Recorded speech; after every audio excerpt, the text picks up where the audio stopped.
morning. I want to call the March 3rd, 2022 Stormwater Management Committee meeting to order.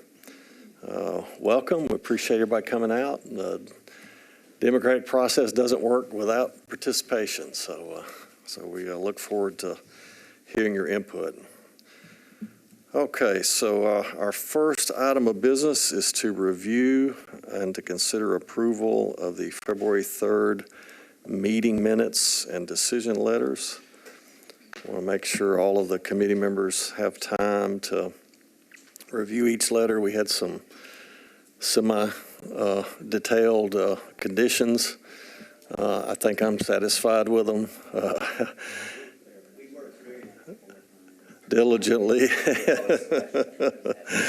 Yeah, I completely get that. And I think there's enough, also enough generality there to give you some latitude to work with the applicant on boundaries and lines. Yeah. Yeah. Okay. Good deal. All right. So, per tradition, if there is such an interest to approve them, a motion to combine the decision letters and minutes together in one motion would be acceptable. So, Mr. Chair, there's a lot of. I was absent last meeting. Looks like the committee had a productive meeting last time. There's a lot of components to these minutes that I would like to recuse myself from this vote. That's traditional as well. Okay. Thank you. And I will as well. Okay. All right. Well, Mr. Chairman, I will make a motion to approve the Stormwater Management Committee meeting minutes from February 3rd and the associated approval letters. Okay, we have a motion properly worded by Vice Chair Carrie Stokes to accept the minutes and decision letters as presented. I'll second. All right, we have a motion that's been made and properly seconded by Dr. Janie Camp. Any discussion? All those in favor say aye. Aye. All those opposed? Motion passes with 2 recusals. Okay, great. That's a good sign of the future. Okay. All right, so I'm going to use the chair's prerogative and take care of a short item of business, just in case Mr. Mishu gets bored. He's told me he may stay the whole meeting, but we just want to recognize his service. He's decided to take another position within Metro, and we just want to let him know we appreciate his dedication and professionalism. And so, Mr. Mishu, if you'll come up, where everybody can see you in the center of the room. This way. Yeah, I don't want people to see my shoes, evidently. So, all right. So this is a little card. Thank you. A little token of our appreciation, and thank you, Mr. Chair. You're welcome to show everyone what you have in that bag if you want to.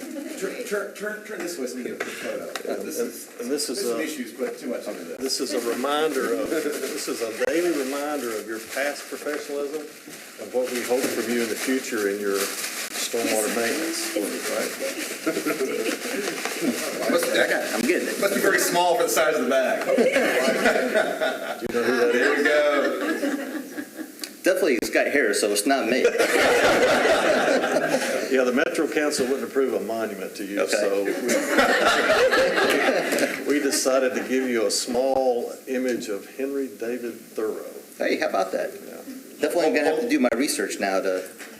Well, there's a little quote in the card that you'll enjoy later. So. Fantastic. Hold that up there. No, stand there and turn it. Okay. That's good. Thank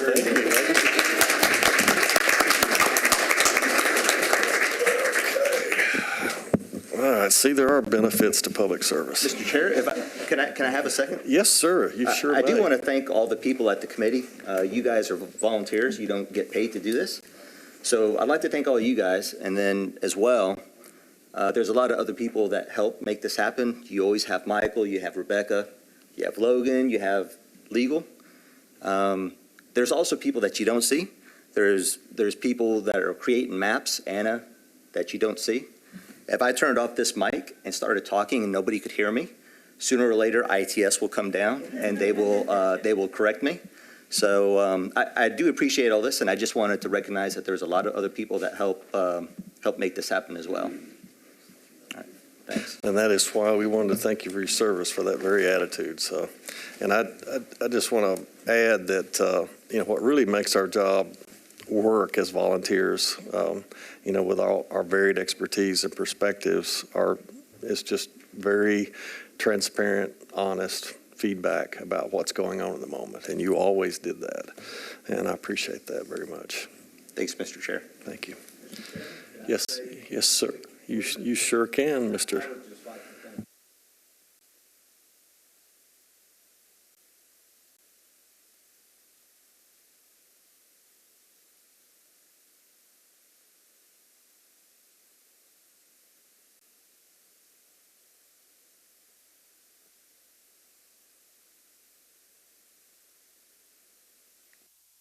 In Metro, all water runs to the big lake of Metro Water, right? So you keep it in the family. One water, one city. All right. Okay. Anybody else want to say anything?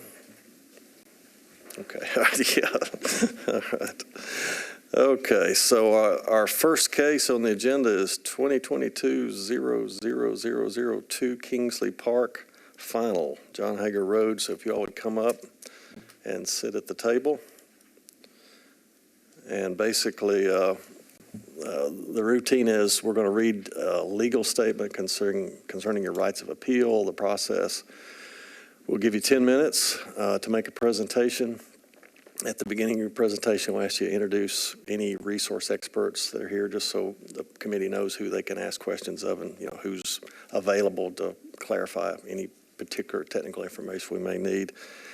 And then we'll open up a public hearing, and members of the community will have the opportunity to come up to that microphone and that podium. We'll ask you to introduce yourself, give us your address, like they do at Metro Council. You'll have 2 minutes to make comments for or against, and then we'll proceed to the next person, and we'll read emails. We'll take Metro Council comments. If there's no other input at that point, we'll close the public hearing, and then the committee will start debating it. And once the committee starts debating, after the public hearing's closed, we'll stop engaging in public comment, if that's okay with you all. So it just kind of helps us move it along in a business and efficient manner. So, okay, but we'll keep the public hearing open as long as anyone wants to offer their 2-minute perspective. Okay. All right. Okay. So, Mr. Bowman. If you are not satisfied with a decision made by the Stormwater Management Committee, you may appeal the decision by filing for a writ of certiorari with the Davidson County Chancery or Circuit Court. Your appeal must be filed within 60 days of the date of the committee's decision. You are advised to seek the independent advice of legal counsel to ensure that your appeal is filed in a timely manner and that all procedural requirements have been satisfied. Case number 1 on the agenda is case 2022-00002 Kingsley Park Final Variance at 5047 John Hagar Road. APNs are 098-000-9900, 098-000-1000, 098-000-1400. Inspector is Donald Irves. Council District 12, Aaron Evans. Applicant's request: disturbance of wetlands and associated buffers to build connector roads. Appellant is Roy Hagar, represented by Adam Seeger, Dell & Associates. Comments: Stormwater staff, no comment provided. Code said no comment. Planning, no comment provided. And Greenways, no comment provided. Okay, so if you'll introduce yourself and your resource experts present, we'll get started with your 10-minute clock, and I'll start that after your introductions and give you about a 1-minute warning if you're close to the end. Am I on now? There we go. My name is Adam Sager. I am with Dale & Associates. We're the civil engineers for the project, and we appeared before this board back in December to obtain a preliminary variance for this exact same thing. With me today is Mr. Chris Fleming. He's with BDY. He did the hydrological determination for the property. And just as a reminder, this is a 60-lot subdivision. that we were taking to planning for a concept plan. And in December, we wanted to get everybody's thoughts, get some feedback, make sure we're heading in the right direction for what we're doing. And that was unanimously approved here at this board. And so now we're back for the final approval is why we're here. If you recall, this property, it's about 25 acres.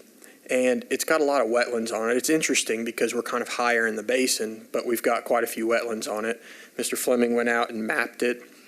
We have it surveyed, and excuse me, we have the exact locations of all the wetlands identified. The majority of the wetlands on site on the left side is kind of what I would call the main tributary area, where you see Pond 1 on your screen, and then there's wetland C, B, and A as you go downstream. Those are higher quality wetlands, and those are the good ones. Over on the far right side, you have wetland F. That's the one we're asking for an impact on. Wetland F is a lower quality wetland. We believe that the school to your right, Ruby Elementary School, has point discharge down through there. It may have an influence on how that wetland came to be. And also keep in mind that as we go through a subdivision process, the Metro Planning Department requires us to make points of connectivity with roads for health and safety reasons. And so we wanted to minimize any impact to natural resources. So if you look at the layout, we've got to provide a connection to the north and to the south over there on the right side. And we chose to go through the lowest quality wetland over there on the right side. On your screen, that blue area is 0.14 acres. That's how much impact it is.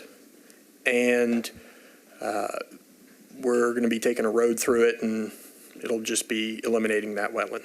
And that's it. That's the extent of the impact and the extent of our request. Now, per our last meeting, there were a few things discussed, and I took away 3 main points of what you all had provided feedback on or asked questions on. Number 1, neighbors. There were neighbors that came and spoke, and almost all of them were asking about stormwater flooding, stormwater runoff. There are neighbors around here who have concerns about runoff, and we understand that. Again, I was reminding the neighbors that this particular item here before us today is about a wetland impact, not necessarily stormwater flooding. But nonetheless, we wanted to meet with them, and I worked with Councilmember Aaron Evans. We have met out on site. We met out actually earlier this week is when we could get it scheduled. Excuse me. And we spoke to the neighbors about what this meeting is and what stormwater runoff and flooding is and how they're 2 different issues. And we will continue to work with them as we develop this site on treating the stormwater flow, the flooding, and things like that. So that is 1 item. Number 2, is Chris here? Y'all asked about having professional representation of being able to comment on the quality of the wetlands and who mapped them. You asked, hey, it would be nice if BDY was here to also help answer questions if you had them. Now we have a professional. It's not just somebody like me. And then number 3 was mitigation, which is obviously something that is a part of almost any variance we request here. And we have a more detailed mitigation map that now that we have a survey, we have a landscape architect on board, we have actual areas, and we went into more detail on the mitigation. Mitigation is adding up to be about 0.57 acres of trees. Again, 0.14 was the impact, 0.57 is the mitigation, which is a little more than 4 to 1. And there was no ratio demanded, but we figured we want to show our best effort here. In addition to that, we're planting all the mitigation along the good wetland area. It's all open space and buffer anyway. So the hope is that in time, all of these good wetlands expand into more good wetlands. And the only impact to the site is going through the bad wetland. So that was the goal. Finally, in our pre-app meetings, when we meet with staff, there was a question by staff about how can we help prevent homeowners from mowing across their rear property line and just mowing right down to the stream bank. That's a tough one for anybody, because we're not going to be out there policing somebody's backyard all the time. But we took that into consideration, and we thought through some things, and I provided an exhibit. I don't know, Logan, if you have that one, but our thought was, well, maybe we would provide more significant monumentation than just your rear property corner. Normally in a subdivision, you have a pin that's actually buried underground. It's not supposed to be buried, it just gets buried. And there's white stakes, and then those go away, and then nobody really knows where it is. If you ever go along a highway, you see highway concrete monuments that actually stick up above the ground. Those are permanent. They don't go anywhere. That's actually another form of monumentation for a property corner. And along the rear property corners, as you see on your screen, we would set the concrete monuments to help remind people that, hey, here's a visible evidence that can't move, that, you know, your lawnmower will bump into it. Don't go past here. And so we're just trying to accommodate staff's input of how do we prevent people from mowing back into these buffer yards. We will also go to the HOA, or not go to the HOA. When the HOA is created, there will be language inserted to strictly prevent people from going past these points. So people know when they buy a home here, this is where your property line is, don't go past that. So we're trying to accommodate in the best way we can. I think those are all the points. I don't know how much time I took up, but I'll leave whatever time for questions, and thank you for your consideration on this matter. 6 minutes. All right. Appreciate it. Okay. So I imagine during the committee question, we'll probably come back to you concerning the BDY's perspective. So at this time, we'll open up the public hearing. Is there anyone here who would like to speak in favor of the current proposal? If you'll come up to the podium and the mic, we'll be glad to hear your comments. All right, seeing none. Is there anyone present today here who would like to speak against the current proposal?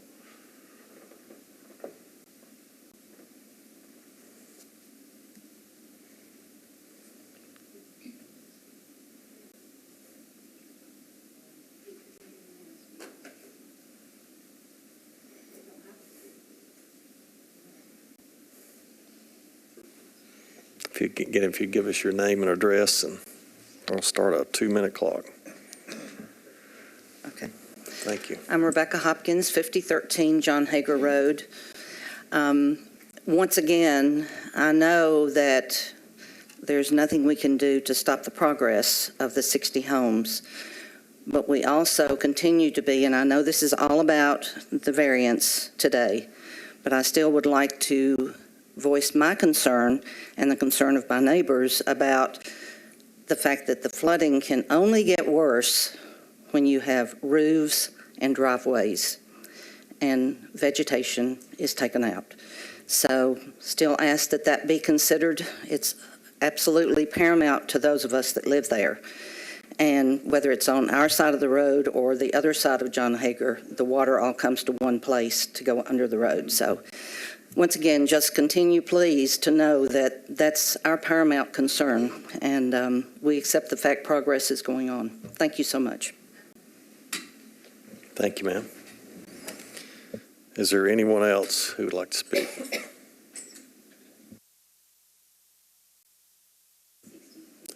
Yeah, if you could repeat that while the mic's on, please. All right, we'll try that again. Good morning. I'm Peyton Robbins. I live at 6084 Hagers Grove Pass. Like my neighbor and a number of neighbors showed up for the meeting on the property this week, we remain concerned about the disturbance of any wetlands and how it will affect stormwater. I know there's mitigation, I think, that's planned for the disturbance of this particular wetland. We don't understand what that is exactly, okay? It sounds, from our meeting we gathered, and we appreciate Adam Sager, who has really come to us for many meetings and answered many questions, so I want to say that. But it's unclear to us what happens next. It's like the stormwater plans, the drains, the underground, the ponds, the whatever's. we don't understand what comes next and what that's going to look like. We understand that maybe that's not completed yet. We'd like to understand more about that. In terms, it's interesting, this is the first I'd heard from Mr. Sager about trying to keep people from mowing in areas. Well, you know, I might say that folks might not be mowing back there because it might be full of water. That's what's happening in my backyard right now. It's full of water. The rainwater here in Middle Tennessee has increased exponentially. I know everybody knows that. That is creating more and more problems for us out there, in addition to this development. I think I saw on a map that this used to be a flood zone. Now, correct me, please, if I'm wrong, but I think I saw on a map, and I've tried to look at many maps, that this may have been a flood zone. Well, with all the rain and the change in climate and what's going on, what does that really mean for us and for that property and our neighbors and even the development itself? So I would raise that concern. Lastly, I would just like to say, as far as these plans for the studies, the hydrologic studies, the wetland studies, the stormwater study, the plans, all the things going on, how can we get copies of those? I keep asking for those. Is there a website? Should we ask Mr. Bowman? Does this committee have them? Are they? I guess you guys are you guys are reviewing all of those, right? Or is that correct? We're reviewing relevant like material the to the studies variance. from the gentleman who's here today, having to do with the hydrological wetlands piece of this. Who's reviewing those? You know, I don't know. I think TDEC has not looked at them. That's my understanding. They may or may not have. So we almost feel like we're hearing from one side who represents the developer, but we don't really know what it means in terms of this disturbance of this particular wetland and at large, what's going to happen with stormwater. So we would like to know, or I would like to know, I don't want to speak for everybody, I would like to know how I can obtain some copies of those things. Are they public documents? Can someone answer that? We can after the public hearing, if that's okay. Okay, well, of course, I'm not asking for them this minute. I'm just saying, how can we get them, especially as things progress and move along with how this is all going to be done. Assuming, you know, we don't know what the outcome's going to be today, but just wanted to express those concerns. And So, thank you so much. Thank you, ma'am. Thank you very much. All right. Anybody else? Come on. Okay, we're going to need a tech assistance on that. Yeah, just press it one time when you come up. How about now? Good morning. First of all, David Sako, 5019 John Hager Road. I do have a question. We have sent in multiple videos and pictures of the water. Have you all seen that? Okay. I saw a few heads nodding. Yes, I'm hoping you've all had time to take a look at that. We did that on purpose, and hopefully you have taken the time to look at those things. My concern is, I'm lovely to hear about the wetlands. I'm in favor of that. My concern is the same that has been echoed, is when we get heavy rains, we do get a lot of water flowing through that backyard. It's not encroaching on the homes, don't have an issue with that. But my concern is when we start development, putting in housing, cement and so forth, taking away the vegetation, we're going to lose a lot of those natural resources that absorb that water, and that will increase on our end. What I'm not seeing, and I'm getting off a little off track today, is are there any retention ponds that are going to be put in at a location? I didn't see any in your drawings. And I mean, I know, Becky, you sent in that video that showed the water coming down from John Hager. It's like it's very fast flowing, and a lot of water. You can kayak in my backyard. Or not in my backyard, but in the supposed dry creek that's behind my backyard. You can go about 100 yards and you'll be swept under South New Hope Road, so that might not be much fun. But that's my concern. I'd like to know if there's going to be any water retention ponds put in there. Thank you for your time. Thanks, sir. Anyone else? And we'll try to address all your questions as soon as we wrap up. So, anyone else? Yes, ma'am. Yeah, please. We'll take whatever time we need. Good morning. I'm Erin Evans. I'm the council member for this district. And as some of our previous speakers referenced, Mr. Sager came out and has been wonderful about speaking to residents and answering questions. I think the explanation probably following the December meeting, it certainly made more sense to me when Adam came to the property and discussed kind of the wetlands and the quality and those things. And so I'll be really interested to hear the questions that you have for our expert with Mr. Sager this morning. I think overall, you know, I understand the logic for the variance. And so I think, as you've heard from our residents that are here to speak, you know, the passion around what could the repercussions be, and the trust factor, and making sure that it doesn't get worse. So that's all I had to say. I obviously will stand behind whatever you all decide as experts as part of this process, and appreciate the opportunity to have another public hearing. Thank you. Thank you, Council Representative. Really appreciate you coming out after all the other time you give to the community in your current role. All right, anyone else?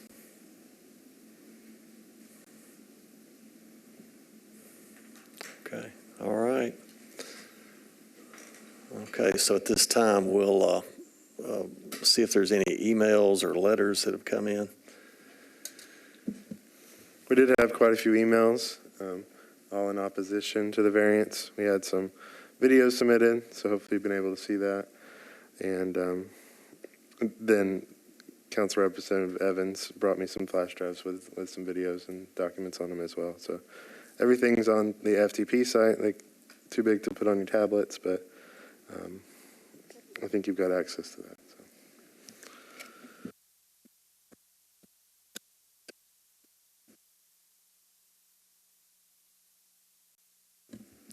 Okay.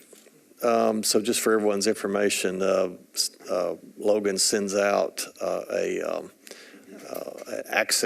various access links to all the information that he just talked about, and we all received that yesterday. So everyone's had the opportunity to review those, and we'll certainly consider that in our decision making. Anything else? Nothing else? No other council representatives want to speak to this particular issue? Okay. All right. All right. So seeing no other public input, we'll close the public hearing, and we'll start the committee questioning process.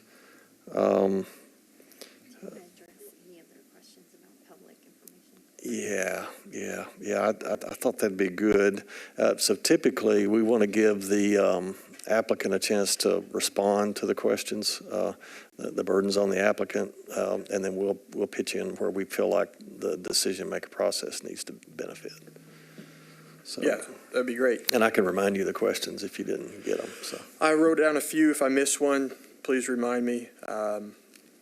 Yes, and as you've heard from the neighbors, there is a concern about flooding.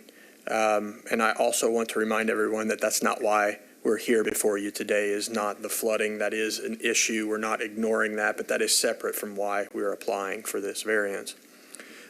Related, but separate. Number one, I heard there's a question about previous flood maps. I have not seen any, nor do I know of any, and I think Metro staff could probably stipulate that if they aren't there today, they weren't there before. The other reason why there's no flood maps on this property, we are in the high end of the basin. I mean, I can't remember exactly, please don't quote me on this. I want to say we're like 20, 30, 40 acres of drainage. So this isn't 200 acres of drainage. It's less than 50. There were no flood maps prior. There is no floodplain or floodway on the property. There was a question about retention ponds. Yes, if you look at our development plan, we are proposing 4 or 5 bioretention basins. There's a dry pond on site, and again, we are not 100% completed with the design. I think by the time we're done, we'll have 2 dry ponds on site. So we have a total of 5 or 6 ponds on the property to help control stormwater runoff. Finally, I think it would be helpful to explain that this is a unique property. I was a little bit surprised when Chris went out and found all these wetlands. I was a little surprised to see the videos of our neighbors. They do, the neighbors to the southwest have a large swale in their backyard, and they have videos of when it fills up with water. It comes off pretty quick. And like I said, it's only like 20, 30, 40 acres of drainage. So it caught me by surprise as to why there would be that much surface runoff. And I've been thinking about that. And as you walk the property where these wetlands are, it's very shallow bedrock. You can see exposed bedrock out in this field. And that means that all the raindrops today in the existing current condition are going to be flowing downstream, not being absorbed into the ground as much. It's a little unique because a lot of times we think of a woods or a field absorbing a lot of that runoff, and then by the time you get downstream, you're only getting a percentage of that runoff. Where here, I think you're getting a much higher percentage of the rainwater is going to go into the channel rather than infiltrate into the ground. Our hope is that whenever we come in here and we install bioretention ponds, when we do detention, whenever there's fill placed on here, because we can't, we got to put a little bit of fill on here, that interestingly enough, I think it will help the flooding, or at least I hope it will. That's what the models are going to show. When you speak of flooding, we're going to be abiding by the stormwater regulations to control detention. But if today your existing, what you call your curve number, is going to be much higher than it would in other situations. So hopefully we're going to experience a better situation after we install these ponds. I think that's it. Did I answer all the questions? Were there any others?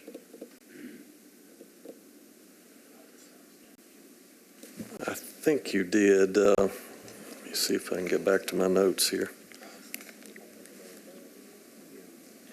What was that again?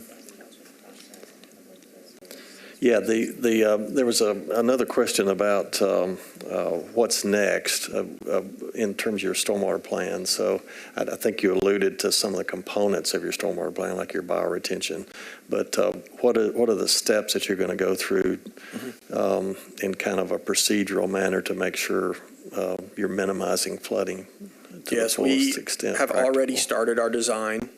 We have done our stormwater design and graded the site. That's why you see those ponds on there. It's not 100% complete. We want to make sure that we would get these types of approvals before we go too much farther.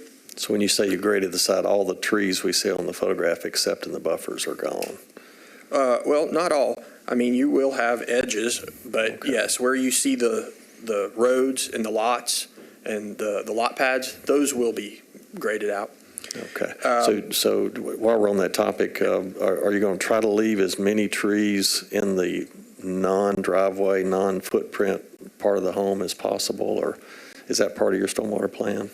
That will depend on the final home construction. Typically, on a project like this, you will have a home builder that wants to see some level of a building pad. It's not truly a full custom home. Therefore, there will be grading into the lots, which means that there will be clearing at least to the back lot line, I would suppose, on this.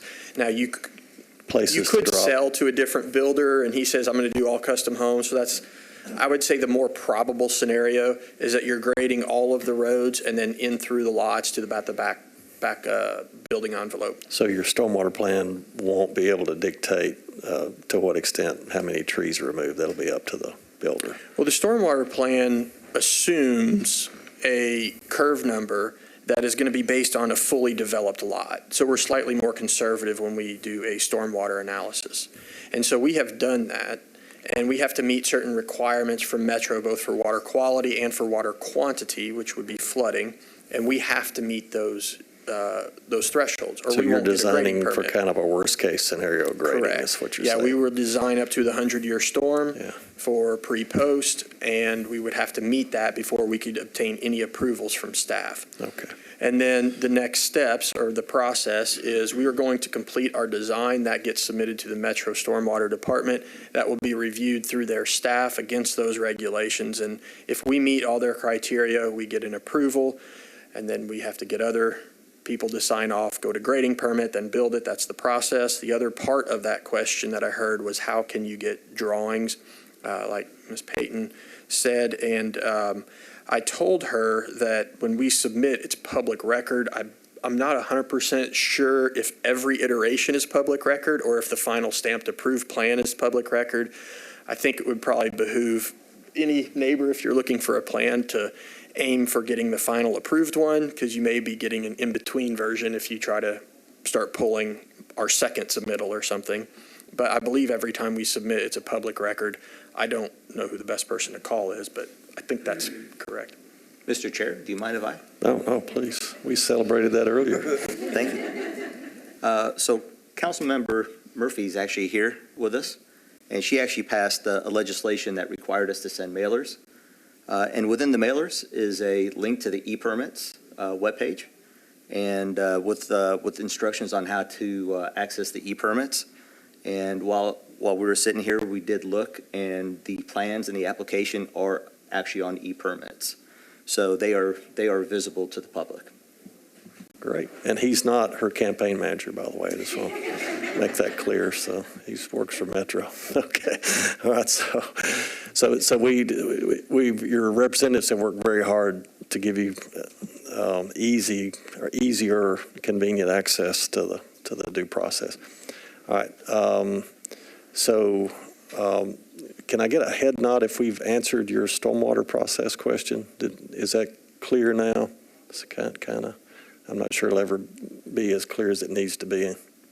But Just a quick question and thank you for assisting us with getting access to e-permits. Those e-permits include everything that's been presented to this committee, including the hydrologic study and all of those things. Is that accurate? I think Mr. Mishu, can you answer that? I'm clicking buttons as fast as I can. Yeah, me too. I do see a BDY letter in the e-permit application. But no study result, not the document that outlines everything they did out there to look at the land. The application I'm looking at looks very similar not to this piece, but the other page that they had, because so this one has existing and proposed conditions. There was another slide in there that had just the existing conditions where the wetlands were, and that is in the application as well. But not the study. Not the study itself. Which study are you referring to? Well, like when they go out there and they do all of their work and they compile something written like a report or a study that just says, this is what we found, this is what it looks like, this is all the things we discovered, that report. We'll look for it before we leave today. Okay, yeah, please. Would you like to address that? Can you hear me? Okay. Yes, so we... And your name? Oh, I'm sorry. I'm Chris Fleming with BDY Environmental. I've been environmental consultant in the Nashville area for about 20 years. Hard to believe. So we did do a study of the site. We've actually been to the site numerous times through several different climatic conditions. You know, we want to see it during wet conditions and dry conditions. The hydrologic determinations were all conducted under normal conditions, and it's following a protocol that's actually a TDEC rule. Is that available? And I can provide that. Okay. If it's like a 200-page document, and I can provide it. Okay, can you send them like a PDF of it yeah. or something? Can you get their email address right after? Yeah. Okay. Is that, And so the hydrologic determinations and the wetland delineations were performed per the protocols of the U.S. Army Corps of Engineers, which is accepted by TDEC as well. And the hydrologic determination protocols are actually extremely rigorous, as are the wetland delineation protocols now. And so I can provide that report. TDEC has to sign off on everything. They're reviewing it. And the reality is you can't even get a notice of coverage unless they concur with, the findings of the reports. And we were extremely conservative on stream determinations, especially given that what Adam was saying with the shallow bedrock. Middle Tennessee's hard with karst terrain. Some of these things just look like rocks. And then you come back, December, November, after some rain, and there's streams. So we try to be very conservative on those calls. And also, I'm sure you guys have heard about the Streamside Salamander. That thing pops up everywhere. We've actually already surveyed for its, presence or absence. It is not on the site. I don't know that it's even in that watershed, but we're just trying to survey every site we can. Actually, we have till March 15th to do that. But yeah, I can provide that report. It's no problem. okay, great. Thank you.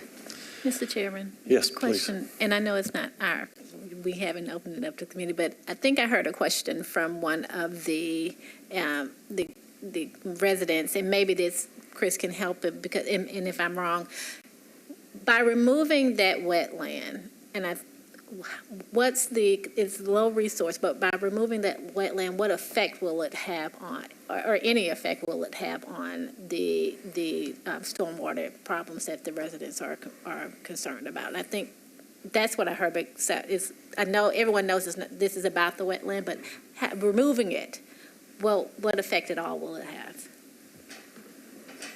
In regards to stormwater, I think, once again, going back to the shallow bedrock within the site, these wetlands don't provide a great deal of infiltration. It's very temporary how long the water is even near it. It just moves through. And the wetland on that eastern portion of the property, the only hydrology that I could see for that wetland was discharge from a rain garden that's located at the school next door. And then in regards to stormwater, this is all, it's above my pay grade. It's engineering wise. They're just looking at watershed, runoff, land cover, and, that's, there's pre and post, you can't change. And, I think, this whole area is unique just for karst, the karst geology of the area, and it makes things difficult sometimes. So. Yeah, would you agree that the primary stormwater challenge is not the one that we're really considering today, which is the intrusions to wetlands within buffers, but it's really the removal of trees from the site. Is that fair to say that's the primary impact on flooding at this site? Yeah, it wouldn't be the wetland impact. Yeah. So it's the sponginess of the landscape that's going to be converted to hard surfaces that the citizens alluded to earlier. There's no escaping that. So. And that being said, when we went to the site, that's not what we're really debating today, unfortunately. So, unfortunately. Can I elaborate just a little bit? And that being said, when we went to the site, looking at the topos and stuff, Metro had a blue line stream. We found a lot more than what was anticipated on the site, honestly, looking at soils maps and such. But, I worked with these guys. They went through several iterations, some you didn't want to see, where wetlands were impacted. And I've worked with them, and we got it down where the wetlands in the central portion of the site that are being preserved, those are probably have the highest infiltration rates. That's the deepest soil area within the site that I saw. So I working with them, we were able to avoid impacts to the majority of all wetlands on the site, and and I'm sure you guys are going to ask about good versus bad wetlands, and I'm prepared for that question. So. Okay. Go ahead and answer that. Go ahead and answer it? Yeah. Okay, I don't call things good and bad. And what I would, and this is the way the regulatory agencies view it as well, it's more low versus high quality wetlands. And there's also a moderate quality wetland. It's all relative, like a high quality wetland is, something that's, got nice species assemblage, it's got good hydrology, soils, performs a really important, function in the ecosystem. And then, a moderate resource wetland is something that's been impacted historically or that doesn't have good hydrology. Low resource value wetland is, something that's been heavily impacted by cattle or logging or just, landscape manipulations and no natural source of hydrology. Sometimes wetlands are formed just by rainwater accumulating in a depression. Even a roadside ditch are wetlands sometimes, just, water pooling in a ditch. And so on this one, on the ones, to the west, I can, point to a groundwater connection on all those. There's water discharging into those wetlands. Above Pond 1, there's a obvious spring that's discharging at that where the channel begins along the northern property boundary. And what's interesting is if you follow the contour around, it actually correlates with the beginning point of stream D2 topographically on the site. So that's telling me there's probably some sort of geologic contact right in that area where the water is discharging. And so above where wetland F is, I didn't find any water discharging into that. It was just, there were some small puddles and such, but it looked like everything was coming from a riprap swell directed from that rain garden there. And in the hardscape of the school. yes. And also, we use a lot of LiDAR in our assessments. That feature right there appears to have historically been a pond. That's what I remember And you it's, saying. and it's shaped sort of like a pond would be. So I think historically somebody tried to make it something and it just didn't work. And vegetation grew throughout. There's a lot of privet, honeysuckle, and the species list is, there's actually an upland species mixed in. There's some cedars. It's just not it lacks the natural hydrology, and the vegetation is pretty weak. Okay. Any other committee questions? A question about the mitigation. So the stream with pond 1 at the headwater, and you've got planned mitigation shown there along those wetlands. But what about those on the east? Didn't look like there was any mitigation planned in that area. Was that because of the bioretention and dry pond? Is your question, why do we not have more Yeah. mitigation to the east? If those are not, I don't have it in front of me, but the wetland you're asking to be removed, but there's the 2 downstream. If those are higher quality wetlands, could there be enhancement of those? I can tell you that our goal was to make the good bigger and better and to eliminate the bad type of mindset. Yep. And so we focused our efforts on where we are preserving a larger area of the wetland. Therefore, we have a larger area of opportunity to plant. If you saw some of the aerials, there's field going through there. So we're going to have some opportunities to introduce vegetation where there is none today. The ones, there's a little bitty one you can see right at the end of that kind of cul-de-sac right there, which is basically just the stream coming through. I don't want to marginalize it, but it's, yeah, go ahead. I think the main thing on that is that's a forested buffer as it currently exists at that point. And also the one just to the west, it's also forested. So there's really not much, and the stuff that's proposed for planting are more open fields at this point. So, what they're going for a more natural forested buffer, so. All right, Dr. Camp. Thanks, you read my mind. Yes. So you mentioned, and this is more just thinking about protection of those buffers as development occurs. So my question is, I appreciate the, consideration putting in the concrete monuments at the rear property corners and also putting language into the HOA.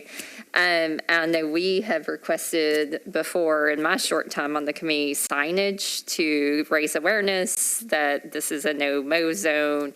Are you all also planning to do signage or maybe do some densification of plantings along those buffers to make it an obvious barrier for the mowing to help protect those areas? Sure. Yes to the signage.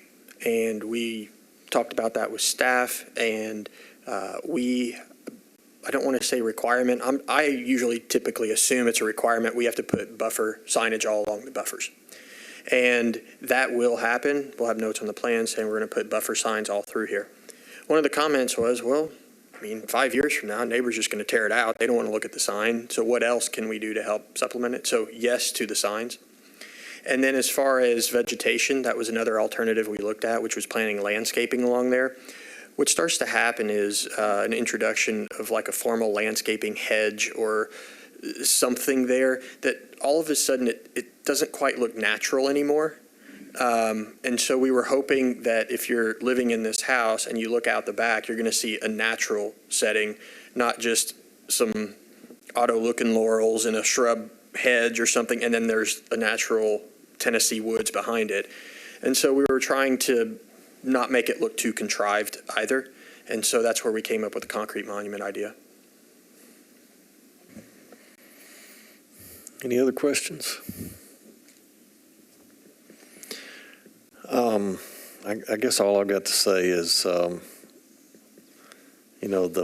part that's least influenced by our decision today is the part that's going to create the most runoff.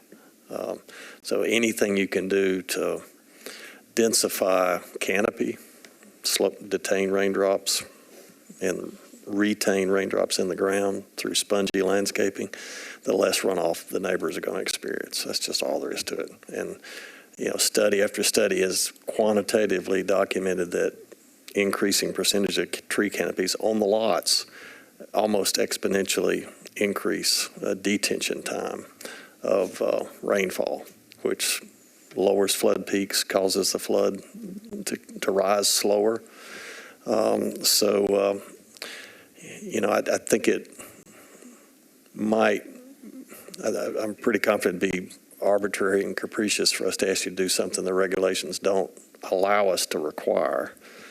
But I just would add that if we approve it today, that I think it'd be a good idea to create as much canopy on the lot and as much density in the buffers and the bioretention and the wetlands that you're enhancing as possible. That's just a civic request. If someone wants to make an arbitrary and capricious motion, they're welcome to do that. But we're all doing our best. So, okay. All right. Sorry, I didn't mean to look at you, Carrie. Just look at the vice chair occasionally, not meaning to imply anybody should make a motion. So.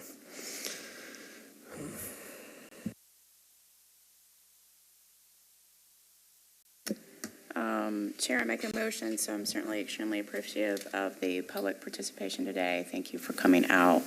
The variance request is specific to the impact to this low-quality wetland. Based on the information that we have heard today, I do appreciate the applicant taking some of the actions and engaging others from our previous December meeting. I make a motion to approve. All right, we have a motion to approve as presented. A second. All right, we have a motion to approve with a second. Any discussion on the motion? I have some discussion, Yes, Mr. sir. Chair. Do we need to amend that motion to include the addition of monuments for buffer disturbance or buffer markings? Are your monuments and your signage included in your current proposal? Or is that kind of an ambiguous kind of interest? That's a great question. I don't know. We have provided the drawing and we are proposing that. Then it needs to be amended. So I would ask staff to know if it's, I don't know the legal. Yeah. And in addition to that, the language in the HOA agreement for the non-disturbance of that buffer zone. Okay. So you want to make a motion? An amendment? Well, Ms. Stokes, would you like to amend your motion? If you don't mind, we need to follow kind of amending Robert's Rules of Order amendment procedure. So Can I not repeat your motion and add to it? only if she and the person who seconded the motion agree to drop their motion, and so that she can reword it. Legal counsel shaking her head. Okay. Yes. Okay. So do you all want to withdraw your motion, or we can vote on an amendment? We can state an amendment, second the amendment, vote on the amendment, and then the amendment will be added to the motion automatically. So just however y'all want to do it. Whichever is more straightforward, if it is. Let's just vote on the amendment separately. Okay. Withdraw. To restate the motion. Okay. Oh, I'll withdraw the motion. Okay. You agree? Withdraw. Okay. So the first motion's been withdrawn. We're going to recraft the motion. Okay. Mr. Chairman, make a motion to approve the variance as requested with inclusion of the monuments that you have presented and inclusion of the language in the HOA letters as discussed at this meeting today, And signage. which is required, right? Yes. And inclusion of required signage. Is that good? All right. Do we have a second? I'll second. Thank you, Ms. Adams. All right. Any other discussion? All right. Seeing none, all in favor say aye. Aye. All opposed? All right, motion carries. Chair, can I quickly address the public records request question? I do apologize. I can't navigate Metro's website very well. I'm not sure anyone who's accomplished that yet, but I did type into Google Metro Nashville public records request, and it will take you to a site that you get here. You can start a request, and what happens when you do that, everything we have in our files is public record, so you have access to it. And the request gets sent to our Director of Strategic Communications, who is Sonia Alman, and then she distributes the request to all the departments who might have the information. So anytime you want any documents, just start at this website, and you'll be able to get to them. Thank you. Okay, thank you, gentlemen. So just want to encourage you to do what you can to make it better. All right. Okay. We had one committee member that needed to take a break, so why don't we just take 5 minutes, just kind of stand up and stretch. If you want to go to the restroom, we'll reconvene in just a minute.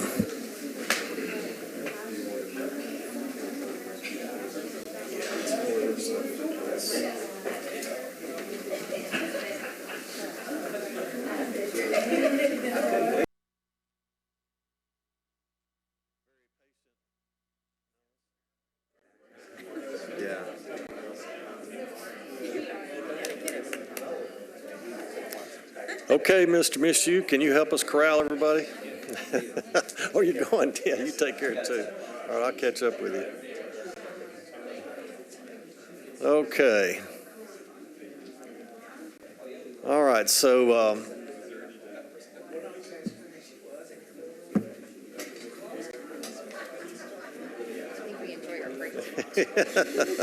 that's good. I tell you, yeah, it's beats caning each over the head between recesses, like they did in the Civil War, right?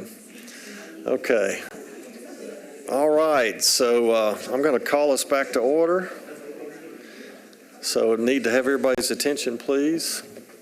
Okay, I'm gonna again take the prerogative of adjusting the agenda just a little bit and have Council Representative Murphy come up. And she was quoted in the Tennessean recently concerning some awareness from her constituents, and I think broadly, since this is one of her policy interests, about flooding in Nashville. And so we just want to give her a chance to address the committee about her role in that article and her interest broadly. I just think it's, anytime you read a quote in the paper, you're probably never really getting the complete perspective, right? And it's like hearing gossip about somebody. Just go talk to the person. Go find out what's going on. So we invited I called you Dr. Murphy. We invited Representative Murphy and to come, and so welcome. Thank you so much for the invitation, because I think I have not, y'all are one of the committees that I really like not having to ever have to talk to, right? I hope that nothing in my district ever is requesting a variance, but I think the last time that I actually have talked to y'all was a variance literally across the street from me. So Council Lady Allen was representing my district so I could represent myself, and I was in between hip surgeries, I think, at the time too, so I was very happy to be virtual as well. And we denied it, as I remember. And you did. Thank you very much. It was one where we were going back and forth between the BZA and here, and it was, well, we won't get into that and how different things were said at different places. Details, right? So, Council Lady Kathleen Murphy, I live at 231 Orlando Avenue. I represent the 24th District in West Nashville.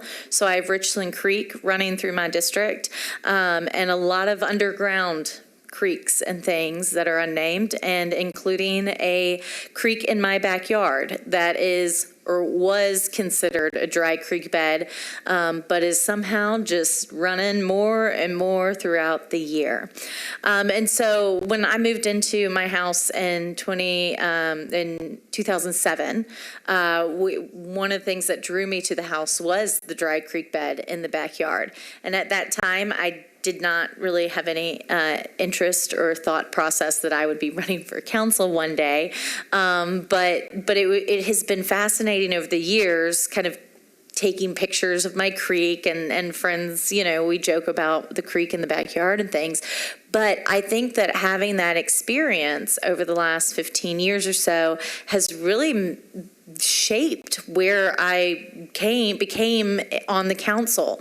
And the first 2 years of this term, I sat in one of these seats over here on the Planning Commission, and that experience of my backyard really shaped a lot of the comments that I made as a planning commissioner. And so when I have neighbors across my district, it's not just the ones in Sylvan Park that are along Richland Creek that call me about flooding issues. I think I can I have more empathy for them because I know it firsthand. I'm very fortunate that the creek in my backyard, my house probably would not be allowed to be built today. I've actually had some developers point that out when talking stormwater, and I'm like, that's nice, but it was built in the 40s, so sorry. And so fortunately, the creek flows when it jumps its bank, which it jumps its bank more often than not. And I don't think that's the technical term. That's what I've been told lately, is jumping banks is not a thing. But when it gets out of its kind of normal territory, I'm very fortunate it flows away from my house. It takes up my backyard and into an empty lot next to me that has recently been fenced in. And so Tom Palco and Ricky Swift and Steve Mishu have become some of my favorite Metro employees. I might not be their favorite council member, but they are always very responsive. And one more little kudos to them is during when I was recovering from my double hip surgeries, I had a homeless encampment up creek from me, kind of a parcel back. And so a lot of times the water comes quickly, and the homeless camp's belongings were flowing down into my creek. And so of course I had concerns about water rising quickly and what does that do for someone camping, but also to have their belongings washed away when they weren't expecting that. So a big thank you to the Stormwater crews to come out and help pick up some of those debris out of the creek, because I simply was not strong enough to do that, and their willingness to do that on a very quick basis before another storm was coming. So y'all's staff is phenomenal. I think y'all know that, but I just wanted to get that on the record. So my comments really kind of came out of that. I think, I mean, while others may disagree, I'm glad that our floodplain maps and our flood maps expanded and showed what is reality. And I don't think that they are showing what is our full reality. Water moves so quickly, as y'all know. The prime example is my backyard. It starts raining, about 20 minutes later, it sounds like every faucet has been turned on. I used to have a partial tin roof. It was glorious until that flooded the house too, but details. We've got a lot of water issues. But it also recedes quickly in some of these areas, right? We don't always have water sitting or staying long enough in some areas of the county that it gets mapped. And so I was excited to see that we have been able to get some of this information and get it mapped, because as my experience over the past almost 7 years on council, it is very much like the case that I heard the tail end of here, is we have neighbors who are telling us of their experience of water, but it's not documented. And so y'all are put in a position of, you see the proof in the pictures, you know from your own experience that water is in some places, but when it's not officially on a map, your hands are tied, council hands are tied. What can we do about that? And so I only have a year and a half left on council, so if you have any ideas, let's get moving on them. But I would love to see that, and again, I don't know enough. I work as a lobbyist at the state level. My main issue used to be firefighters. I now work with nurses. I don't know anything about stormwater beyond my experience on council in my backyard. But so what I think council members need to hear from y'all is, what are some ideas and some ways that we can help legislate or craft policy to help y'all better respond to what we can respond to? again, you mentioned you can't make a motion that's arbitrary and capricious. I tried that a lot when I was on the planning commission and shut down a lot. But if there are some policies we can start developing, I was at the legislature yesterday and a group of several environmental groups were having their day on the Hill. And we were kind of throwing around ideas of how do we incentivize current development to build some green infrastructure and stormwater infrastructure on their property. So rather than having to be reactive, how can we be proactive in incentivizing that? And that's, again, not necessarily in the purview of your committee, but y'all see what's happening. You're hearing from the constituents the same way we are, but y'all are in the position of having a little bit more of the knowledge than the council has. And so I'd love to have and be happy to help host some sort of mixer between us and the council to just talk ideas. One concept is there, and again, this is totally not thought through, so nobody get upset and don't tell Director Potter I said this, but is there some way that we can encourage current property owners to build more rain gardens on their property, and maybe they don't have to do the stormwater fee for a certain amount of months, or to offset that cost of the improvement? We shouldn't be having these debates and discussions only when they're asking for new entitlements, right? Because also I have so many constituents coming to me and saying, the neighbor next door, their water's coming onto my property. I had a woman, a fellow lobbyist stop me yesterday and say the HOA behind me, their water is just flooding in to our property, and we're gonna have to get new driveways, so on and so forth. It's a private property issue. So we can't, as Metro, get involved in that, but is there some way that we can find another way to incentivize some mitigation of already developed property? So also wanted to say that some legislation regarding the tree canopy and tree retention, and something I heard triggered the thought too, is in the legislation that I've receive some staff feedback on right now, and we're going back and forth, is we want to look at not just the tree replacement that you have to do when you build a new home, but also having a look back period. So when we pass this legislation, as they said, well, we have to grade, so because the developer will want the lot cleared, so on and so forth. Well, so it's cleared now.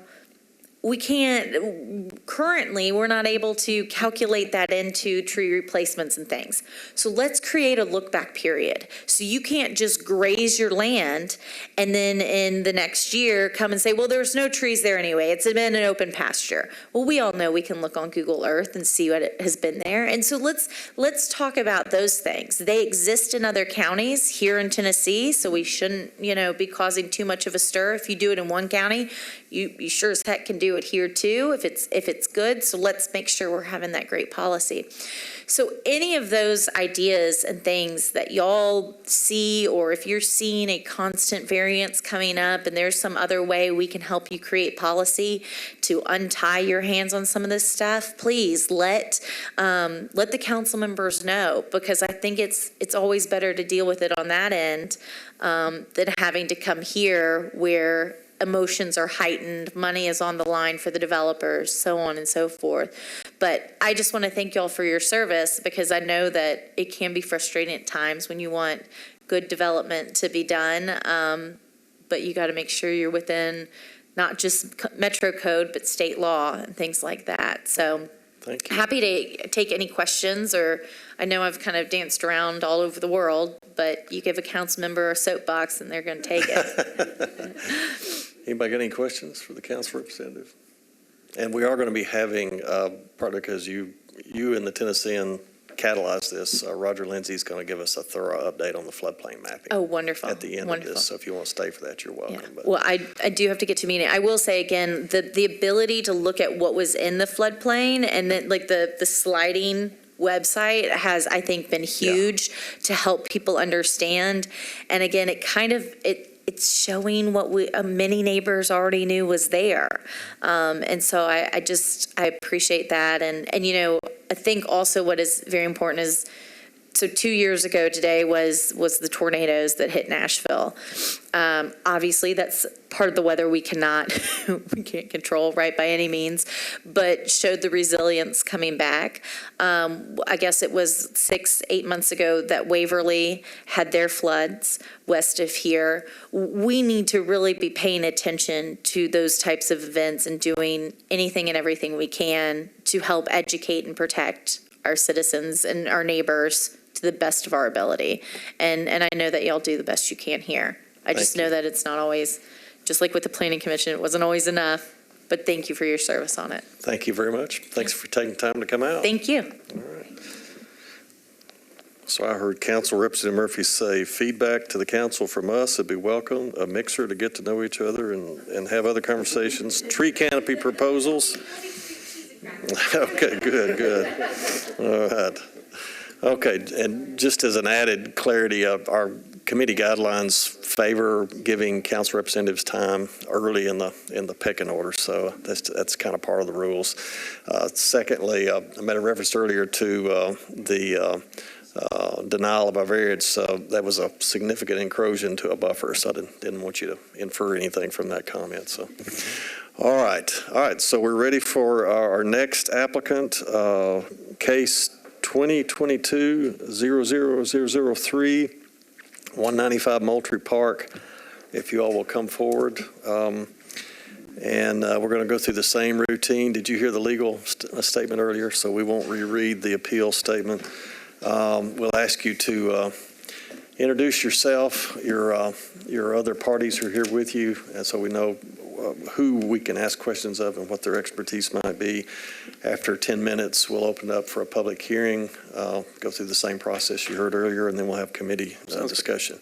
So Logan or a member of the staff will review the case, and then I want to give Michael just a chance to create some context about what you can expect from a decision letter that we're going to send out. Yes, so if you'll go ahead and do that. Thank you for reminding me of that. Some questions from some of the members of the language in the decision letters evaluated. Are you on a mic there, Michael? No, sorry. Do you not hear me? I don't hear you. Is it lit up? There you go. There you go. All right, sorry about that.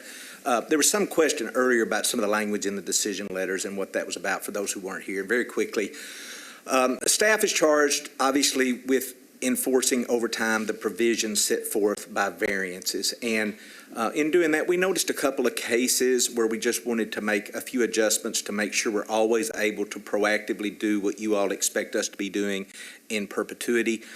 One of the things that we had noticed on a very few cases was the plan of record didn't necessarily agree with what was approved because of certain communications and discussions during the case that weren't as well covered in the conditions. So if you envision a staff member picking this up 5, 6, 7 years from now to make sure they're complying with their variance, if it's not on the variance plan of record or in a condition of the letter, the decision letter, it's very difficult for them to ascertain what the real variance included, shy of going back and listening to the entire hearing. So what we're endeavoring to do is very simply make sure that anything that you all want that isn't on the plan of record that was initially submitted gets covered either in a revised plan of record or in the decision letter as a specific condition. Thanks. Always see what legal counsel agree with that. Okay, all right. So do you all understand kind of what's coming? Okay, so we're going to try to make it as clear as possible, whatever decision we make to you at the end of the process. All right, so we have staff members going to introduce the case, and then we'll get right to you. Case number 2 on the agenda is case 2022-00003, 195 Moultrie Park at 195 Moultrie Park. APN is 116080H19500C0. Inspector is Kimberly Hayes, Council District 25, Russ Pulley. Applicant's request: 1, minimum finished floor of home and proposed patio to be less than required freeboard. 2, disturbance of the floodway buffer area to remove and replace existing patio and portion of existing home. 3, continuous mowing and maintenance of the floodway buffer area. Appellant is Keith Pitts, represented by Peter Romano, Labella Associates. Comments: Stormwater staff, no comment provided. Codes, no comment provided. Planning had no comment, and Green Waste had no comment provided. All right, 10 minutes. I'll give you a 1-minute warning if you get close. Great. Thank you, Mr. Chair, members of the board. My name is Peter Romano. I'm a professional engineer, civil engineer with Abella Associates, representing Mr. and Mrs. Pitts, who are in the audience today, the homeowners. With me, our team is Mamie Finch from BFT Land Solutions. She's our landscape architect who put together a pretty substantial landscape plan. Then Jonathan Chirot from Pfeffer Chirot. He is the architect of record for the project and brought them to give some further context as we go through the application. So the homeowners are right behind you all, is that right? Okay. There you go, right there. So, as you know, the project's site, I put together a little PowerPoint presentation for Becca to give a little bit of context, which might be a little difficult to see. But anyways, the project site is a little over 5,500 square feet, right on the Sugar Tree Creek, 195 Moultrie Park. And looking at the project when we first started, the owners endeavored to demolish a portion of the house that is at a lower finished floor, about 2 feet lower, that elevation about 2 feet lower than the main house finished floor. And then they want to pretty much rebuild that addition that they're demolishing with the same footprint. There's also a patio that's attached to that addition that they also would like to rebuild pretty much in the same footprint. So the variance we're asking for are really to, I guess, we will not be able to maintain the 4 foot of freeboard from the 100-year floodplain as Metro codes, and because we're trying to meet the main house elevation with the new addition. So really, the new addition is being raised to match the main house. If you can go to the next slide, kind of gives you a little bit of context of the creek, and I wanted you all to see the actual, I guess, row houses along the creek and what the creek is. The subject house is 195. You can kind of see it there in the middle. And then the top view are a bunch of pictures of the back of the houses from the creek looking towards the neighbors' houses. You can kind of see, for the most part, there's a pretty substantial, I guess, hard wall for each fence or patio or something very hard and solid along the creek itself. The other thing I wanted you to all note with this is a creek is actually not a creek like we would think of, but actually is concrete. The whole bottom of the creek is a concrete with stone sidewalls. So from a, I guess, habitat, aquatic quality, there really is none. I think today what we're really talking about is flood protection and making sure that we don't exacerbate any further flooding. So you kind of can get an idea of the houses when they were built. If we can step back one slide, please.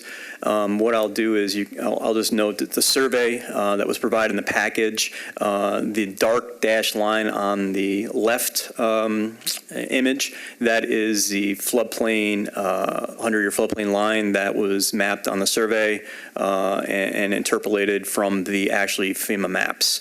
And if you look further back, there's a lighter dash line that's a little bit of an arc. That is the scaled line from the actual flood map. So the surveyor went and actually extrapolated using the flood sections, and he actually calculated, and you kind of see it says zone AE field run, and that's based on the topo and the extrapolation.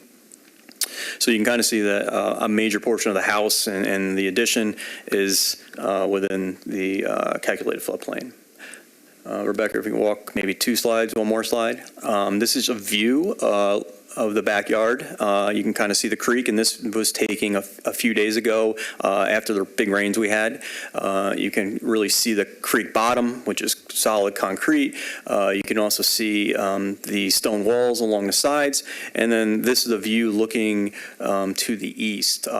and what you can sort of see is the green shrubbery in front. That is the patio wall that is along the creek, and that is a solid wall there that is kind of covered up with that vegetation. But you can kind of see that the vegetation is really just not in very good shape along this part of the creek, and probably some of it needs to be removed and just replanted. So next slide, Rebecca. This is kind of just a quick discussion of the variance request, and what we're looking to do is going to have a variance request for about 3.4 feet between the proposed finished floor elevation, which was calculated in the main house at 485.27. The flood study on the survey shows the 100-year floodplain about 42.3. So that calculates to be between the main house and the flood elevation about 3.4 feet. And as you know, the Metro code is 4 feet. So we're about 9 inches short with the main house as it is. And the second variance would be for disturbance within that creek buffer zone, because obviously we're going to tear down a portion of the house, the back portion and the patio, and then put back, again, rebuild pretty much in the same footprint. So that's going to be considered soil disturbance. And then third variance would be for continuous maintenance of the new plantings that we put in. The picture to the left, that is the existing footprint that you can kind of see. And then the picture to the right, that actually is going to be the new floor plan footprint. So you can really see the back patio and I'll say the kitchen area. That is really the only part of this project that's changing. And the footprint is very, very identical. Not much of a change. I think gross is less than 50 square foot of new house, and then a slightly bigger patio. The one thing I'll note that when we did this design, we worked with Pfeffertrell, the architect, to make sure that water could flow underneath the new addition and underneath the patio. Currently, the patio and the house has a solid foundation and does not allow water to flow in and out. So when we're going to rebuild the new addition and patio in kind, the new addition is going to have flood vents to allow water to go underneath and then recede, and the patio will be put on piers. So water will also be allowed to go underneath the patio as well. And by doing that, what we felt was a good design, that we actually by doing that, there was an increase in the volume that we could give to the floodplain, not a decrease. So we felt that that was a pretty significant mitigation effort on our part and a part of the design to actually help ensure that we could give a little bit more area for water to expand to. So that was one of the key design features of this. Go to the next slide, please. And then it's just an overlay of the existing and then the proposed. The existing home footprint you can kind of see is in red, and then the black, the darker, is the proposed. So you kind of see it mimics the existing footprints pretty accurately. They're not looking to do anything that is far outside the existing footprint. It's very similar. Next slide, Rebecca. This is an existing section, which is kind of tough to see. What I tried to really point out for you all, and this gets a little washed out on the screen, is I try to point out the blue line at the bottom of the section. That's the 100-year floodplain. And then the yellow line, I believe the yellow line is the existing. And then the green line at the top would be where if you use 4 feet of freeboard, that's where we'd have to be. So you can kind of see the existing house, main house, is a little bit lower already than the existing floodplain. But like I said, by I think about 9 inches. So that's just kind of giving you a little bit of context. And you can also see in this picture the addition part, which is the lower portion of, I guess, from the house where the main house steps down and goes down a little bit angle. You see some steps down. That addition, like I said before, actually steps down and is lower than the main house by about 2 feet. And then the patio, and then it steps back up to the patio, which is a little bit higher, and that's sort of what you see in this section. Next slide, please, Rebecca. So the proposed addition, you kind of see here that the house is being, the facade is changing a little bit with the heights, but what this image really demonstrates is the constant floor elevation from the main house all the way through the new addition, which again is higher than what it was under existing condition, along with the patio. Now it's all at one elevation. It's going to be about 3.4 feet above. Yep. Oh, 1 minute, sorry. Next slide. And then the revegetation plan. There's not much out there, as you saw, with the backyard and some of the plantings were not really substantial. What we wanted to do is engage a landscape architect, and we have a pretty substantial landscape package that we're going to put in. Some vegetation is going to be cut down. Some of the trees that are in kind of not very good condition and bushes are going to be replanted with a lot of native plantings and substantial plantings along the buffer. So I think that wraps up my presentation. Be welcome to take any comments, questions. Our team's here to answer questions as you need. Perfect, thank you. All right, so at this time we'll open up the public hearing. Is there anyone here who has a question or who would like to state their position either for or against the current proposal? Okay, if you'll come up to the mic, I'll ask you to introduce yourself, give us your address, and then once you've done that, we'll give you 2 minutes, if you don't mind, to share your comments. My name is Charles Webb. I live at 40 Concord Park East, which is across the creek from the house we're talking about. I'm on the board of our homeowners association. I've lived in the neighborhood for 8 years now. This is our third house in the neighborhood. We owned 199 just down the street, 83 Concord Park West, and now 40, which they've all been in the floodplain. And we all know that flooding's getting more severe, but I think what the homeowners are proposing to do, I am in support of. I think they're going to add volume where water could come from the floodway and spill off, and that's better than what's there currently. So I'm in support of what they're trying to do. I think it's a benefit to our community. We're excited to have them live in our neighborhood and move forward with this project. I'm not concerned about what they're doing or what the impacts will be. I'm not an expert, but from what I understand from the meeting that the Pitts held at their house with their team, we were able to ask questions and kind of understand what was going on. And so from what I understand, this will be actually a benefit to our residents who are downstream from this house. Okay. And I sent an email to Logan in support of the project, so just wanted to speak since I was here. Thank you all. Thank you. Anyone else? Mr. Chair, hang on just a minute, I'll give you a chance to respond. Have anyone else who wants to speak in favor or against?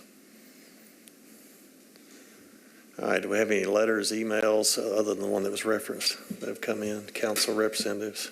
We had one more letter other than Mr. Webb's that was in support as well. Okay. All right.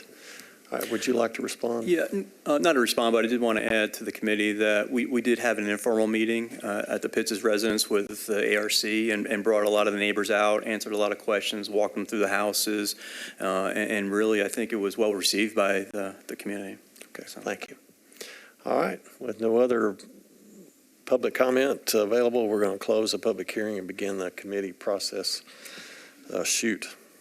Mr. Fulmer. I'm a little confused by the wall in the back. It looks like it's a flood wall, and like it would block the water from actually even getting into the backyard. Is that? Oh, so can we go back to that PowerPoint? Not that one, but the picture down that one right there. So, Mr. Fulmer, the flood wall. Fulmer. The flood wall that's on the opposite side of the creek. Our property is the property that I'm standing on taking the picture, so there isn't really a flood wall there. But the wall with the neighboring lots with rear terrace wall. The brick. It looks like it's 30 inches of brick before it has openings. And right, so and I think water can pass through or not. Yeah, for the neighbors, if you could look at the picture right before this, I think. This picture, right. Jay? Yeah. I think these are just various pictures along the creek, and neighbors have done different things. Some of them have patios built up. Some have patios on piers. It's just we try to give a little bit of context, and it was really for showing, I guess, development built right up to almost the property line on the creek. Some, I think, do, like you said, allow water to come through. Ours specifically does not. So that's what we're changing with the design, the new design. We're going to actually have the flood vents, and we're going to have a patio that's above to let water in, because the patio currently sits on a brick. It's brick facade, and same thing with the house. It's a brick facade in that area, and it does not let water flow around. So the new design will allow water to flow beneath and back and forth underneath, thus giving more volume for the water just to kind of finger out. Does that help, Jay? It does, but does that run the length of all those houses? Or is it just intermittent? It's intermittent. Okay. Yeah. Yes, ma'am. Dr. Camp. Okay, so just for clarification, there is no physical wall between your client's property and the creek. Is that correct? Correct. So there's a hedge there, but no physical wall that would prevent floodwaters from coming in under that patio? There is. The patio is actually built with a solid wall. Okay. So where the hedge you saw, behind that, as part of the patio, is a solid brick wall that goes down. But nothing between what would become the patio and the creek? Correct. Okay. Yes. One more question. Does opening that up allow more water to now get to the neighboring lot that may have not been there before? I would say no, because downstream there is a wall that protrudes out on the neighboring lot, and I don't see water. If anything, I think it would, if you give more volume, it should lessen the burden on this. And like I said, there is that wall on the west side. There's a solid wall, and the survey may show it if you go back. We're back into the survey. Couple slides up. It's difficult to see, but on the actual survey to the right in the package, there is a wall that extends along that western property line that stands out, and that is a concrete wall. Jonathan, would you say maybe a few feet high? 2-3 feet high, almost like a knee wall that separates between the two properties, and that's the neighbor's property. So if water comes underneath our patio and house, it would actually be stopped by that and just kind of flow around, I would imagine. I guess my design thought was, how can we have more volume for just a floodplain in general? Okay, another question. Rebecca, can you go to the cut view of the house showing the elevations? Yes. Yep. So you mentioned that, I believe, it looks like there's steps going down, and that's going to be part of the renovation. That's going to be removed. The section you see with the steps coming down, that's the section of the house that's going to be removed, correct? Okay. Yep. So if that is being removed, is there a reason why the new addition could not be at a similar level or higher level? If you're going to, could you not elevate that we side are. a little bit? Yeah. Can you show the new section? Yeah, so you can see the new section right here. It's going to be consistent. It's going to be, right. So if you go pop back to the old section, Rebecca, real quick. So you see where the stairs in that middle section come down with almost looks like a handrail in that section there. That elevation is lower, is about 2 feet currently lower than the main level, which is, I'll say, where the windows are in the glass, the 3 windows in the glass. That's the main level. Okay. Pop over to the proposed section. Next slide. And now you kind of see that the new addition matches the elevation of the main house. So we did raise it up by about 2 feet in addition to the patio. Again, you kind of see the patio on stilts out there. That's at the same elevation now too. So everything came up to that main elevation. Okay. So part of your variance is to request a little more than half a foot below the 4 feet. Correct. Yeah. So here's my concern about that, and maybe the homeowners can address, and you can address, why. You've already implicitly addressed it. You just want to have an even floor of elevation all the way across. Yes, sir. Precedents are not binding on our decisions, but they do relate to the fairness of our decisions. So we had an applicant here a year or so ago that had bought a flood-impacted house, a house that was essentially ruined. It was gutted. She raised it, I think, 2 or 3 feet above base flood, and then learned later that she needed to raise it more to meet the 4-foot base flood. She came in here, and keep in mind, this was an investment house. She had not owned it, not lived in it, didn't have any history with it. She just had a pile of money laying in it. And we denied it because she could not raise it. We could not give her a variance to leave her floor elevations below the minimum height that the regulations request. So what other besides aesthetics or convenience might you share with us that would warrant us giving you a variance for not raising this new portion of the home to meet that standard? Well, I would say that, and maybe the homeowners could address it, but it really has to do with, this is their forever home, and aging couple, really like to have everything at a finished floor. Jonathan, the architect, and maybe Mr. Pitts could help answer. Yeah, Jonathan Terode with Theft Road Architecture. So one of the goals in this project is to make a handicap accessible home. So Mr. Pitts is due for some time in a wheelchair due to knee replacements forthcoming, and then just the aspect that they do intend to be in this house for the next 30 years. And so we've gone to as great a measure as we can to make all door openings accessible, add an elevator in the house, and keep the floor a consistent level for wheelchair access. And I appreciate y'all not using the word hardship because that's not one that qualifies anymore. So that saves us a lot of time not to have to explain that. Okay, so I guess the other issue is, and this is a little bit different situation. You have a pre-existing home, so that's a mitigating factor. You're on a highly altered stream. Correct. Got very little ecological value, got very little natural function to it. Very few ecological services are being provided to the community that we would lose by trying to recapture some of the buffer that the buffer ordinance grandfathered this home in on. So normally when we have a natural stream, we want to try to recapture ideally as much of the buffer as we can. Agreed. We had an applicant in here last month that had a similar situation. Home was already in the buffer. They rebuilt a new home. They gave us more of the buffer, but they stayed in some of the buffer, and they did some mitigation, and everybody got something out of it. Everybody got more out of it. If this was a natural stream, I'd have a really hard time supporting just the intrusion as it's proposed.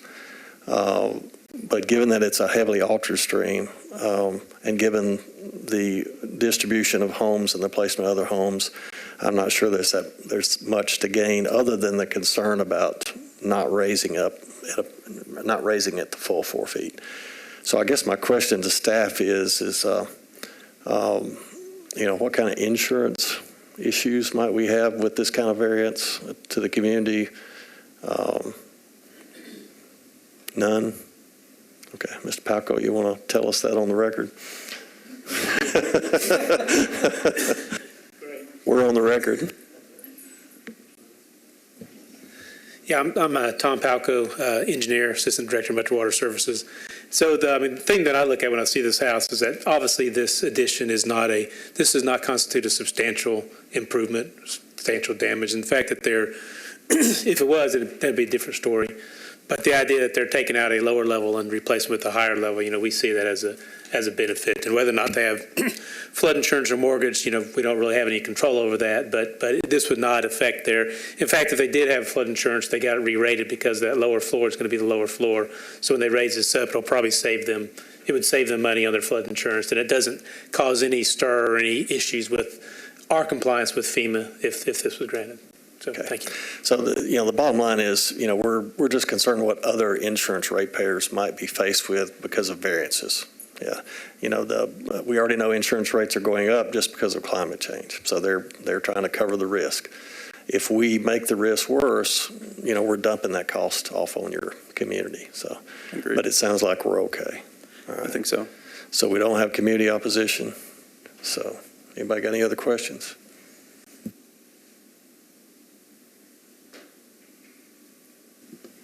What is how much are you exceeding the 50% threshold? Of the value? Right. Jonathan? And I guess another question, I think it's unfair if somebody picks a lot higher end finishes. You know, really I like to use a baseline of, you know, if you just did the base square footage renovation, how close would you be to that threshold? Just because they might be getting tile from France. I mean, is that something that y'all can speak to? Sure. So in terms of increasing the footprint, square footage, about 50 square feet or less is being added. Overall square footage of the house being added is around 1,000 square feet. And the house is, I believe, about existing 4,000 square feet. Sorry, 3,000 square feet existing. So 4,000 total. You're rebuilding 1,500 square feet or 2,000 square feet? Between 1,000 and 1,500 square feet. Yes. 1,000, 1,500? So, because that's something I looked up, the assessor thinks it's appraised for 700,000 or something. So, I mean, doesn't seem like you're terribly far off that threshold if you just did a baseline renovation, but I'm not sure how that impacts with the 4 foot. And do you currently have to carry flood insurance on the house? We have flood. Yeah. I think that I'm not an insurance professional, but I believe that what they're looking at is the FEMA floodplain, not the Metro Nashville floodplain. And we're above the FEMA floodplain. They're more than 1 foot above the FEMA floodplain. Can I add something? Please. So my understanding is a 4-foot freeboard requirement is a mitigation measure or a risk avoidance measure to help protect homeowners and businesses. And Metro is proactive, and therefore it's not the FEMA requirement. And it's a proactive measure by Metro to help protect individuals, and that's what that's established for. So it really is, you're assuming the risk by wanting to do this if we grant the variance. Yeah, that's a really good point that normally we make at the very end of our discussion is that, you know,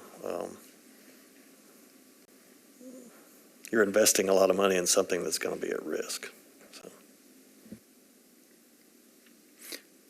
Agreed. And I think the premise is while they are investing money, they're trying to protect it by hiring it to the point that's logical sense. You know, even if it's a little bit, you know, they're trying to get it out of the floodplain and doing so, or get it higher. And in doing so, they're also trying to mitigate by, again, altering the design to allow for a little bit more volume, and then replanting that as much as they can with the green area. I know it's not a really significant buffer per se, because it's not really an aquatic, but the landscape plan that we have in the plans, and I think what Mamie's come, and I think when we talked with the ARC, they were really happy. I think there's an arborist in the HOA, and they were really thrilled that some of the species that they were going to use were the native Tennessee planting list, and just happy to see something much more substantial and that can be better maintained than it's currently there. So, I guess it's fair to say that the old portion of the house, if you raise the new portion of the house up to the full 4 feet, there would still be the old portion of the house that would be. The old portion would be lower, correct. Would be lower. Yes. A little more than half a foot. Probably a step or two. Yeah. Correct. And you know, these flood maps are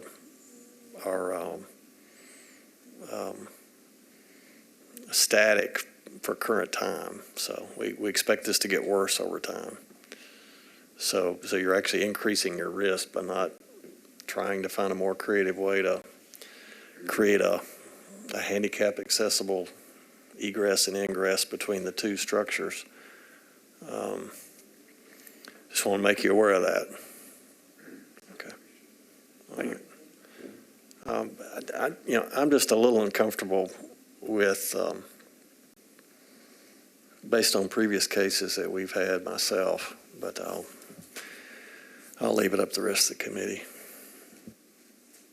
I think your point, Mr. Chairman, about the channelized stream is the difference here in this case than some priors.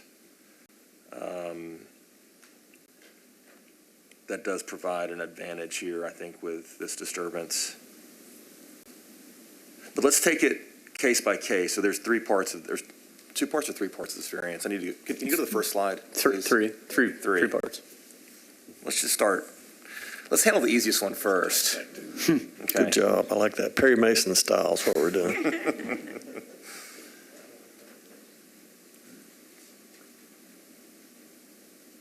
Maybe it's easier to start from the bottom and work That's what I was going to say. The easiest one is the last one. Well, so let's. That would be Matlock style.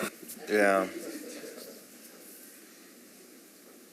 And I would say the bottom one is really, I think, something that's probably ongoing throughout the HOA, that they come in, they do maintenance of the, their lawns and beds and trees. So I think that one's a pretty easy one to probably check off.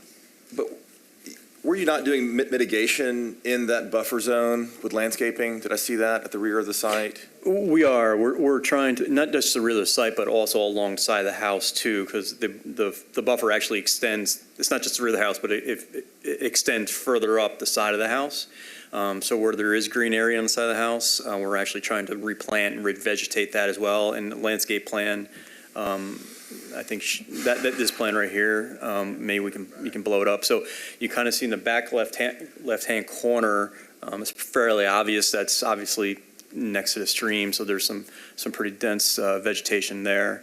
And then along the side, so there is a footpath or a concrete sidewalk that goes across the creek, and you probably all saw the stepping stones that went across the creek. So that is used by the neighborhood to go, back and forth between, areas of the development. So you see how we use the green areas we could between that hardscape path, and then also along the house to replant and revegetate that area, which would be in the buffer. And then, again, you see the planting plan that then wraps around the front of the house to actually give us some nice aesthetics from the front, even though that's not necessarily in the buffer. So. You mentioned some removals. Are there trees being removed? Maybe. I think you said some were dying or something. Yep, sorry, we didn't get to you, did we? No worries. I'm just here to answer questions on greenery. Mamie Fitch with BFT Land Design. In the very back, the original landscape plan, we had a previous discussion with the ARC, and the benefit of this property and Sugar Tree in general is that it's an arboretum. And so the requests and the maintenance of the arboretum has been thoroughly reviewed by the ARC, and also Mr. and Ms. Pitts are very much in favor of extending the arboretum and creating more value by adding and cleaning up some of their property. So with what little area we do have for landscaping on our property, the central tree in the back, just to the right of that outdoor kitchen, is a maple that we're going to clean up. It's in pretty decent shape. It will be able to be maintained and cleaned by an arborist. The tree to the right is actually, there's a couple trees that kind of form a little bit of a hemlock grove there. They are not in great condition.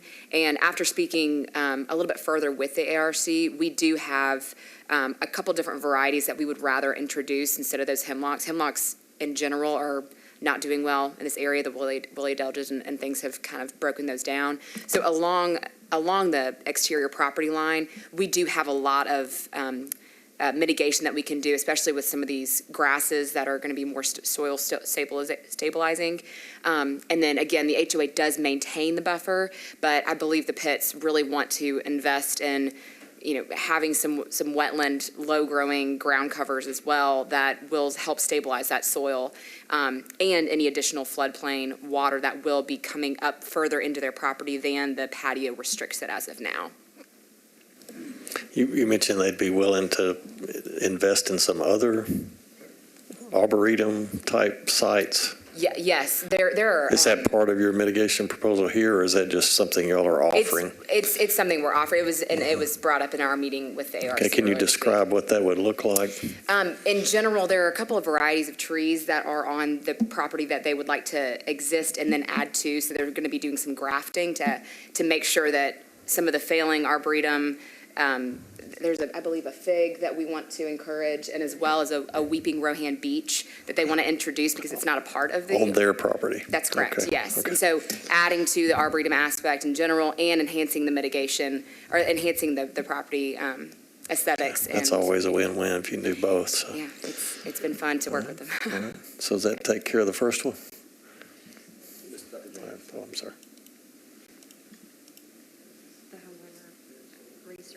Oh, I'm sorry, I missed that. So there's another thing that we discussed. Ma'am, would you mind coming up to the mic if you, because we record these and just want to make sure we get you. Can you hear me now? My name is Deborah Pitts. We've also had conversations with the Homeowners Association and have preliminary approval to remove the sidewalk that goes from the Moultrie Park down to the creek. Right now, it's concrete aggregate. And what we've discussed with them is putting in some kind of permeable surface, like pavers, so that we can help with the absorption of stormwater. That's excellent, thank you. That helps. All right. That take care of our first item? All right, what's second? Going back up the list, I guess. Yeah. Go to the second one. Working back up, it had to do with the disturbance in the buffer area, which the disturbance would be for modification of the landscaping, and then also removal of the existing patio and house, and then putting back the new addition. Okay. So I think 1 and 2 are 1A and 1B. Okay. So they go hand in hand. Is all of the impact to Zone 1 part of the addition that's on piers? The patio will be put on piers, correct. The patio itself, and then Zone 2 really would more or less be the house itself, yeah. So again, the biggest thing is everything, I think, we're really trying to remove and put back in the same general footprint and not go further outside the limits of Zone 1 or 2, correct? Okay.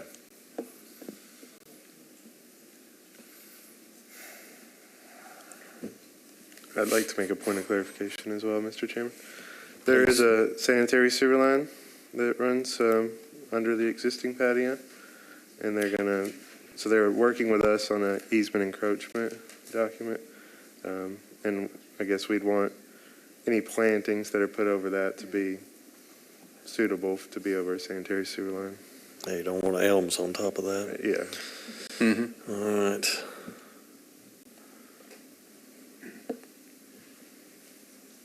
I think I see the big difference between this and the case last month is the concrete line channel. It's what, it's just different, and there's no ability to move it anywhere.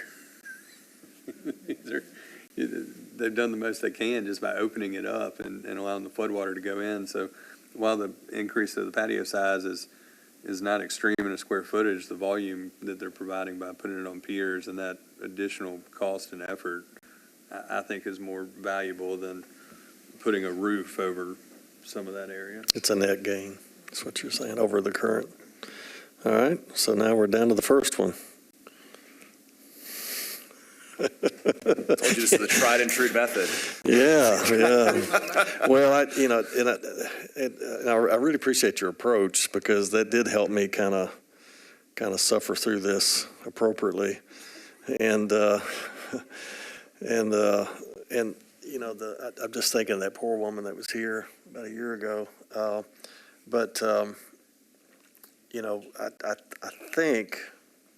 Where was I on this? I had a thought about this earlier that made me feel better for a second or two, and I can't recall the thought. Let me see if I can recover it.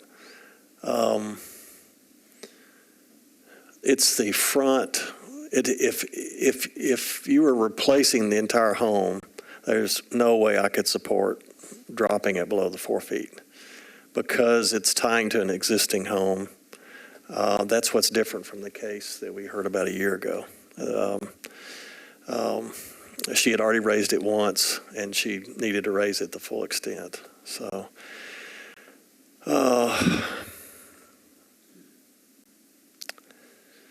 it's not ideal, but that's where I am on it. So, all right.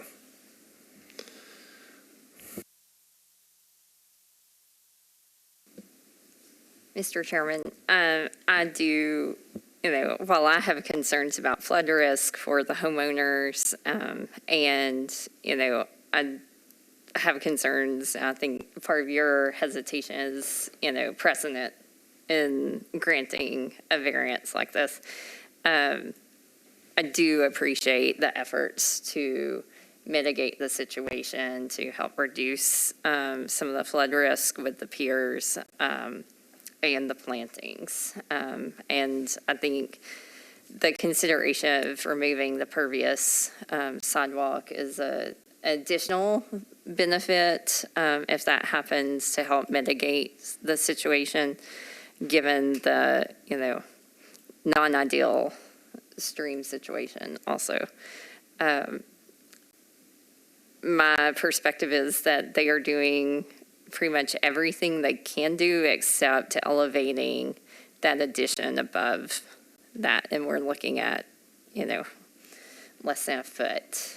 So taking those things into consideration, I understand the hesitation, but I also feel like there's not much else that can be done here without significant changes to the plans and the home layout floor plan. Yeah, I guess the kind of the arbitrary and capricious piece of this would be that the existing home that will stay is not in the floodplain, so therefore it doesn't have to be raised anyway. So we couldn't require you to do that because it's not in the floodplain. So again, if the entire home were being rebuilt, and if the entire home were in a floodplain like we saw previously, we'd ask you to raise the entire up to the 4 feet, or at least I would. I'd vote that way. But Mr. Chairman, I think that's the one where the 50% value really weighs into it.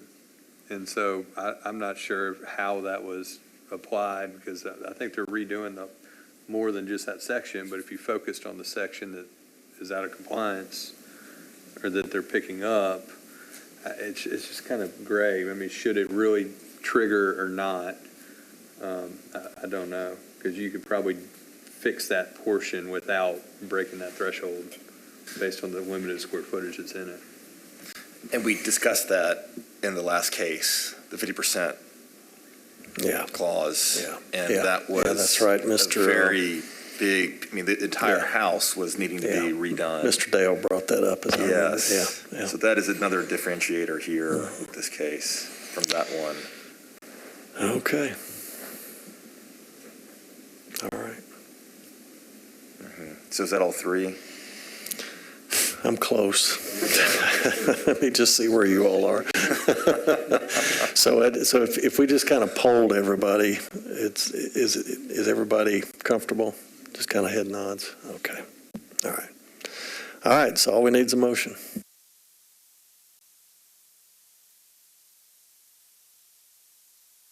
I'll make a motion to approve all three as noted, with the condition that they continue to work with the HOA about replacing that sidewalk. But obviously that's not something that we can control.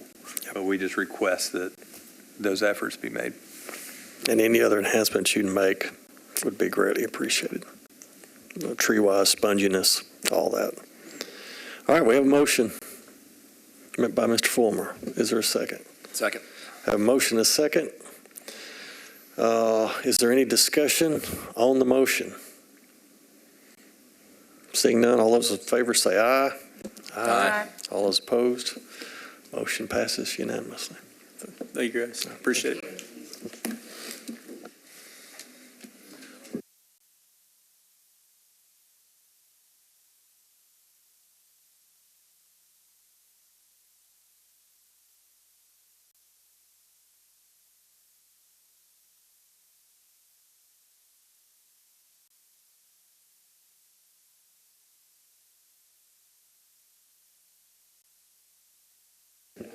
Okay, so that finishes our cases. We've already taken care of Mr. Mishu. All right. See y'all. Thank you for joining us. We're so happy that everybody's partying in a good mood. That always creates a little discussion. So we're still in an active meeting, so I want to ask you to move your conversation out to the hall. All right. I don't want to be rude. We got enough of that going on in the country right now. All right. So why don't we bring up Mr. Lindsay? We'll address the buffer and floodway extents. What was the buffer and floodway extents about? Mr. Lindsay? What was that? Buffer and floodway. We were talking about the buffer extending skyward. Mr. Lindsay has left the conference room. I've got some stuff. Okay. All right, so let's go ahead and do the buffer and floodway discussion then. We'll capture Mr. Lindsay in a minute. All right, staff.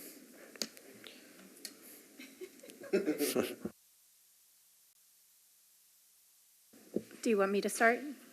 Okay. So we had a question about the ability to cantilever over both the floodway and the buffer.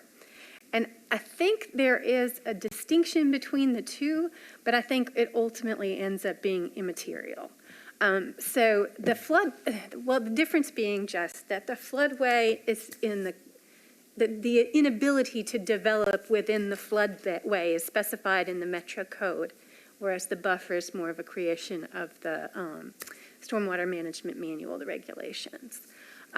So as far as the definition of floodway in the code language, I don't think there is a problem with cantilevering over that.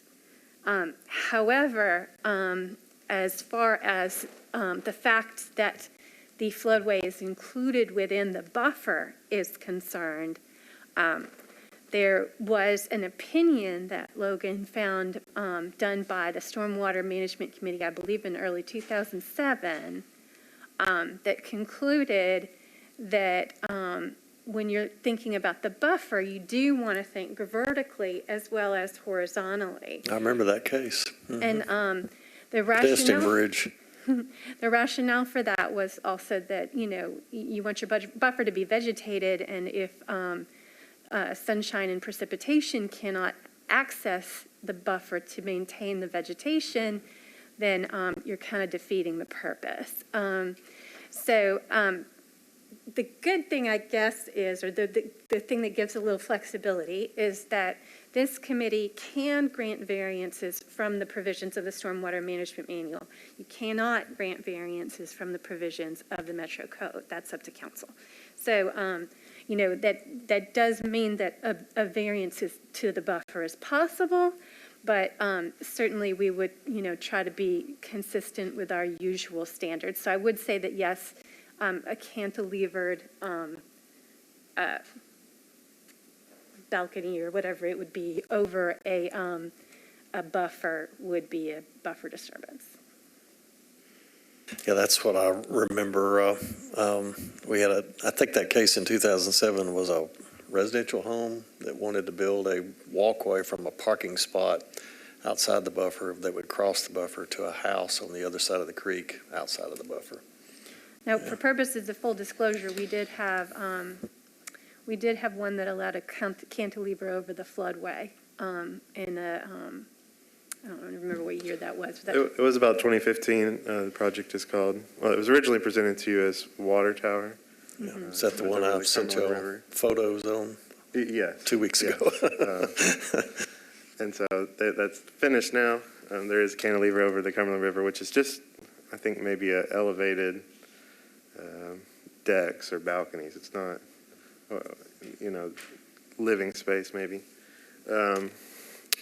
So that from that 2007 meeting minutes, within the 2021 regulations, we also adopted what Rebecca's got here highlighted, which says the buffer extends skyward.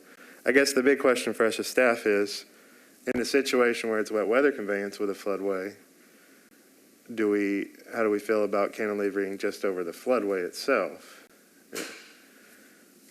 And in that case, I would say it's not a violation of the Metro Code definition of floodway, because the floodway definition, let me see if I can find the language, hang on.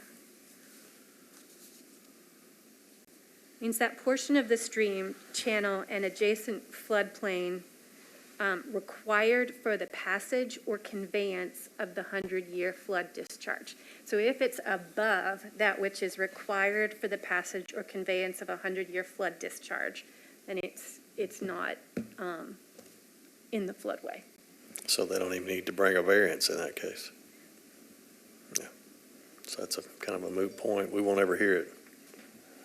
Okay. Now, what does that mean for enforcement of like vegetation under a cantilevered circumstance? I mean, I'm not the expert on this, but I wouldn't think there would be much vegetation that you could maintain underneath the cantilevered area. I'm kind of looking at Rebecca. I don't know if that's even possible. I think it depends on whether it's getting sunshine from the other angles and what exactly is cantilevering over it, if it's a wooden slatted patio or. Yeah, I mean, I guess in a situation where they could somehow show that, you know, that it would be maintainable because of the uniqueness of the situation, then a variance might be appropriate. I think hostas would make it. They're the happiest and the shadiest parts of my yard. Yeah, in the case that Logan was just referring to, there'd actually been some pretty significantly sized caliber trees that were cut. They were either kind of leaning towards the river that were where the stumps were under the cantilevered portion of the building potentially. So, yeah. Right, there is that too, that, you know, obviously if you have a hard stop, your trees aren't going to be growing any further than that. So. Yeah, they'll usually find a way to find the sunlight. They'll bend and contort and, yeah, exactly. Okay, West Tennessee, they call those leaners. So they don't want to bump into them in a duck boat, and they don't want them to fall in the river on them, or just fall in the river and block the river. All right. Okay, is that all we would need to know about that topic? Okay. All right, so Mr. Lindsay, Dr. Lindsay.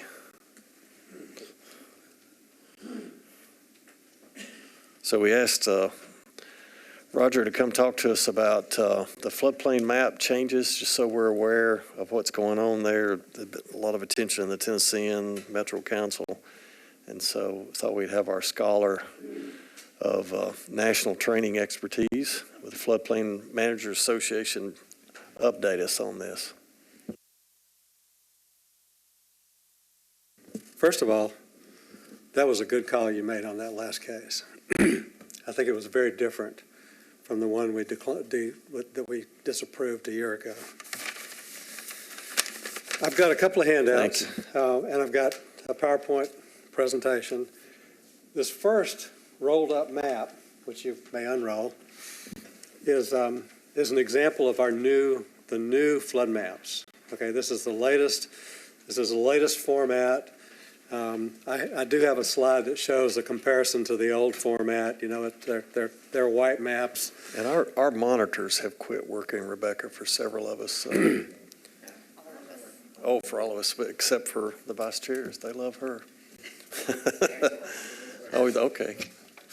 So we got a, here we go. So Take one and pass it.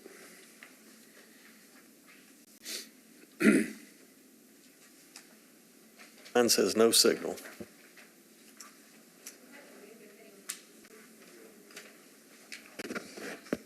right, I'm going to unplug it and plug it back in.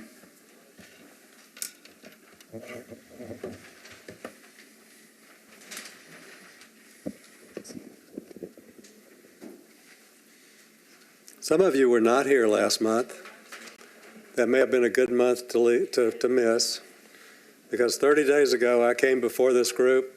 I made comments to you. I spoke to you one-on-one in the audience. I went back to my office, and 4 hours later I came down with COVID. So I want to know which one of you, transmitted Was the one who did not love you. That's who it was. Tom walked in my office and I had chills and I was but fortunately I tested positive the next morning, and my sister, who is both a civil engineer and a surgeon, she is the true brains in my family. She said, you need to get some Paxlovid. And I look at Paxlovid. Paxlovid apparently is the drug of choice nowadays for COVID. I look at it as a hippie drug because Pax, I think, is Latin for peace, and Lovid must be Latin for love. So peace and love.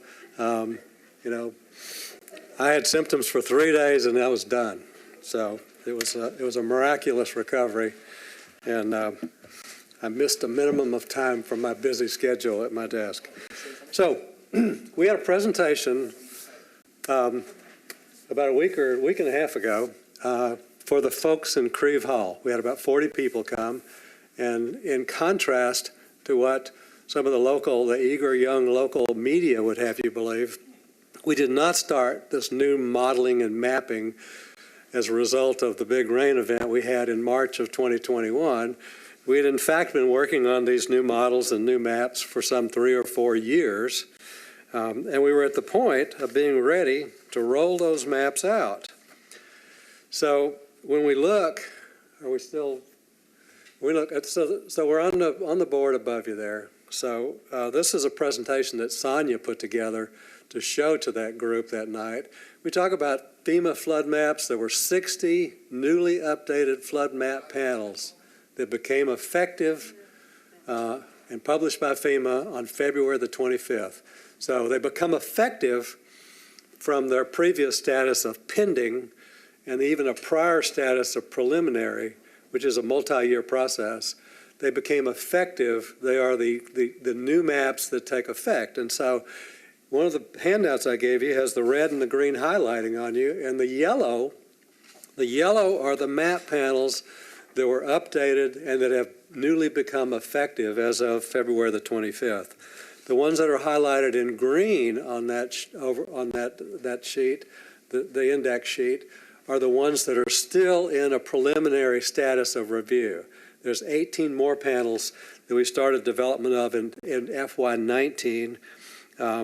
And so these 18 new panels, again, they represent maybe some remodeling, some restudy, and some tricky areas, as opposed to a lot of what's contained in the yellow maps, the newly effective maps, a lot of creeks in the far reaches of the county, far north part of the county, the northwest part of the county. We have modeled creeks, Marrowbone Creek, Little Marrowbone Creek, they're all modeled and mapped now. And they were part of this whole rollout. And in a lot of cases, and especially as part of the green in this tall vertical zone here, those are maps that extended further out away from the main channel of the creek. And in the case of this green here, there were some new models and maps of a couple of creeks that were the topic of discussion during our public meeting 2 weeks ago. It's Berrywood Branch, it's Brentwood Branch. Those are upper tribs of 7 Mile Creek that had never been modeled and mapped before. Now, there's also, at the end of those new modeled and mapped sections, there's again a line that says, limit of detailed study. So it stops again, but we've gone back to the USGS StreamStats website, and we've confirmed that at each of those termination points, there's less than a square mile of drainage basin still remaining out beyond that. And so our focus has always been to model and map drainage basins that were greater than a square mile in area. So we likely will never model beyond that point. So just kind of an example of the other handout that I've passed out to you is from the Metro Parcel Viewer, the Metro Nashville, the Planning Department's Parcel Viewer. And there's a link at the end of this presentation that I'll show you. You may have used Parcel Viewer in the past. It's a great tool. Jennifer Higgs has installed layers that show the current flood maps, which include now the new effective, the 60 new panels. But we also asked her to install layers, especially as we started into kind of the public rollout of these new maps that showed these preliminary and pending panels. And so that's the difference in the colors. This reach of 7 Mile Creek that you see in this handout, the long, somewhat vertical stretch of 7 Mile Creek, we didn't remodel and remap, but we did pick up, the Berrywood and Brentwood Branch models, and so they affect the model on 7 Mile as it approaches, Mill Creek. So you can look at Parcel Viewer and see where these proposed preliminary new panels are. There's actually another site where you can do the slider bar that was referenced by the council lady a little while ago, and the slider bar shows you, previous panels versus new panels. You can slide it back and forth. You can see the difference that's caused by the release of these new models and maps. And of course, we've been in development services, we've been using the preliminary and then pending maps. We've been using them for the last couple of years because we don't want you to build something big and new on an old set of maps that would be out of compliance almost the day the new maps became installed or the project was completed. So we've used those as best available data in accordance with FEMA's policy ever since then. So we talk about these 60 panels. There are additional 18 maps that are currently in the preliminary stage. We think those may be adopted sometime over the course of the next year. And then for the benefit of the residents who attended that night, a flood map does not place a property in the floodplain. It just clarifies the risk. So we wanted to make sure and drive home the message that we didn't map you into the floodplain. If you've got a creek in your backyard, you are probably in the floodplain. And so that was kind of a part of what that message was about. Protecting your investment. Everyone in Davidson County can get flood insurance. Heck, John Rich and his house up on Love Circle, he can get flood insurance. We are in good standing in the NFIP. It doesn't matter how high you are above the base flood elevation in the nearest creek or river, you can get flood insurance. Why? Because any property can flood. And one of my old classic examples for that is that many years ago, before I went to work for Metro, I was rehabbing a house over in East Nashville on Cahal Avenue. And it was up a hill from the nearest drainage way. And one night I got a phone call at 2 o'clock in the morning from the guy that owned the house next door. And he says, just wanted to let you know that a water main has burst in the street. It is flowing down toward your house, around your house, and down the steps into the basement at the back of your house. And when I complained to Metro Legal about my need to file a claim, I was told, well, you should have had flood insurance because no other insurance is going to cover any repairs. Fortunately, it was just a little wet in a block wall basement. But it's an example of the fact that homeowners insurance does not provide for protection against water damage, flood water damage. In this case, there were two houses side by side that both got basements full of water, and that meets FEMA's definition of a flood. 2 or more properties with flood water from an exterior source. So, and how you can see an insurance agent to get your flood insurance. So, and then again, for the benefit of the people, if you presently hold a federally backed mortgage on your home or structure, you will be required to get flood insurance. The standard homeowners insurance does not cover flood damages. And if you currently do not have flood insurance, we encourage you to contact your insurance agent prior to the date of the maps becoming effective. And that goes to some of FEMA's procedures whereby if you can get a policy locked down, then it gives you some benefit going forward. They're not going to modify your flood insurance rates during that first year. And then if based on the rating of your structure, how high you are relative to base flood elevation, if there's a potential for a change down the road, FEMA is limited to 18% a year by the amount they can increase your premiums on an annual basis. So, and then again, we like to include the little factoid. If you live in a 100-year floodplain, you have a 26% chance of flooding over the course of a 30-year mortgage. That's exactly the same as a 1% flood. 1% per year, 26% over the life of a 30-year mortgage. That's a bigger number. And just one clarification. Most people probably don't think about a federally backed mortgage. Does that mean a federally insured bank, so basically any bank that is federally insured against anything that's money in that underwritten. bank, anything that's underwritten by a federally protected bank, so any local bank that's participating in FDIC, I guess it is, that means that's federally backed. Right. Okay, so I included this next slide. It's the font is small, but it goes to the source of our modeling and it bears kind of a just brief mention, because when you look at the flood insurance study adopted discharges, we've modeled around the entirety of Metro Davidson County for decades. And going back more than 20 years, many engineers in the development services and the old plans review group are familiar with the local studies. There was always these local studies. They were prepared by various consultants more than 20 years ago. And when when the Corps of Engineers began updating a lot of our models and then ultimately our maps, they continued to rely on a lot of the modeling that was done in those local studies. Some of that modeling was done prior to HEC-RAS. They were done under HEC-2 models. And so there was just some conversion of that, and the color coding on this map suggests that there are a number of reaches of stream that are still based on some of those early local studies. There are a number of stream segments, mostly smaller tributaries, that are based on regression equations.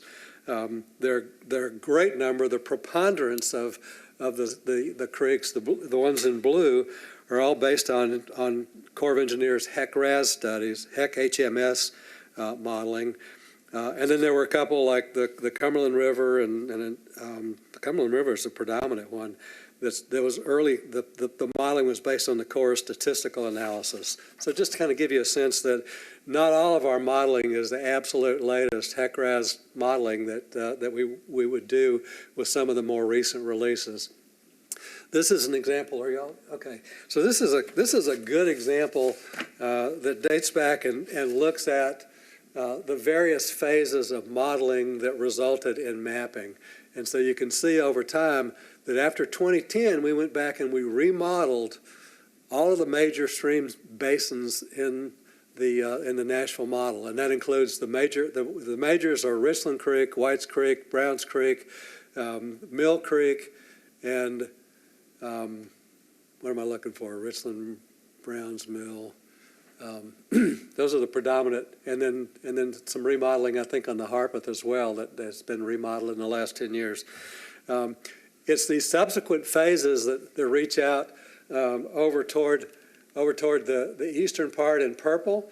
That's the whole McCrory Creek and Stones River area. And so we never had detailed models on McCrory Creek and Stoner Creek. Stoner Creek is kind of to the east of that, and McCrory Creek is to the west.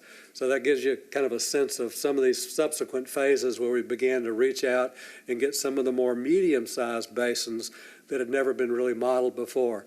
And then, of course, up in the north and the northwest, you see in red up there, those are the Marrowbone Creeks and Little Marrowbones and some of the other creeks that are up in the far reaches.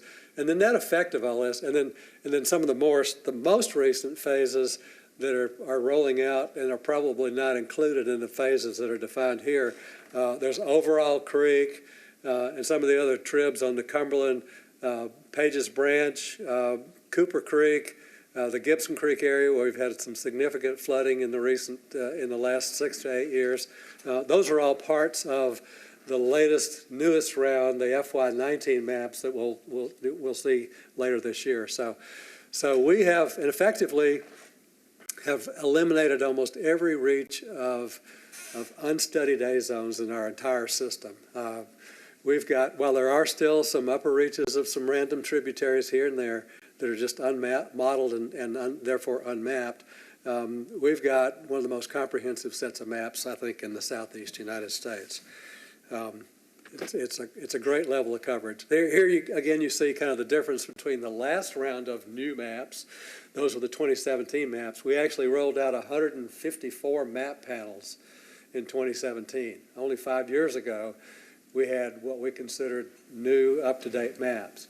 But the reality is, as you look at 60 more modified panels this past week and 18 more panels, there continues to be work to be done to really put ourselves in the position of really having some incredibly up-to-date and accurate. They're based on the latest LiDAR flights.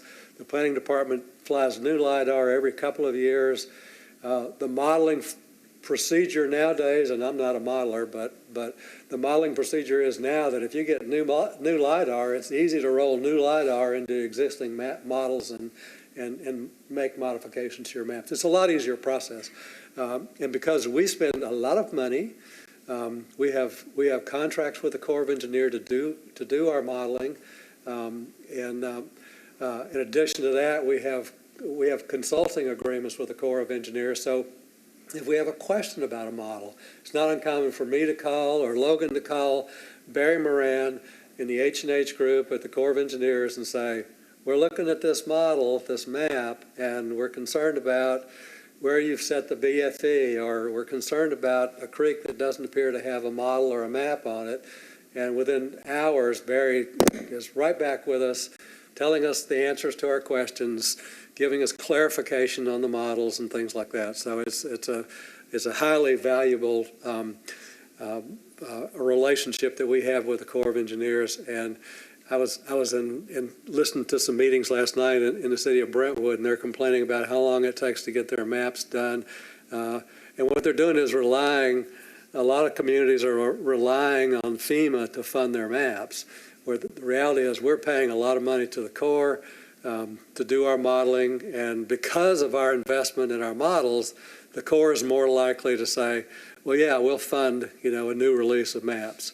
One of the other things that we'll do in the near future is there are a lot of other new flood management products that the Corps develops as part of this new map format. They include maps that show the comparison to the last firm. So it would compare the 22 maps to the 2017 maps, and it would show you the difference in where the floodway is wider or narrower, things like that. That's one of the products that they've created for us. There are other products that show depth of flooding, so you can look at a floodplain, and by the intensity of the blue that's shown in those floodplains and floodways, you can tell that it's only a foot deep here next to the house, but it's 5 feet deep out by the road. So you can see that, and that's another. When we get some good examples created for you, we'll do another short presentation to kind of show you what some of these other. And this was because FEMA, Region 4 FEMA, the guy that runs that program over there is named Mark Vieira. He was Tom Palco's first boss at Public Works in 1985. He grew up here in Nashville. He's part of the Vieira family, and Mark has been very generous in funding of products for his first employer and his old family home. So we'll show you some of those as we get some good examples of that. The parcel viewer, there's a link on here to the Metro parcel viewer. Again, all you got to do is Google search parcel viewer and you'll come up with that. A great, if I want a quick look at a floodplain, I don't open up the flood map or whatever. I just open flood parcel viewer and home in on search by address and turn on the layers, and I can tell exactly in a high level of detail where the floodplains and floodways are.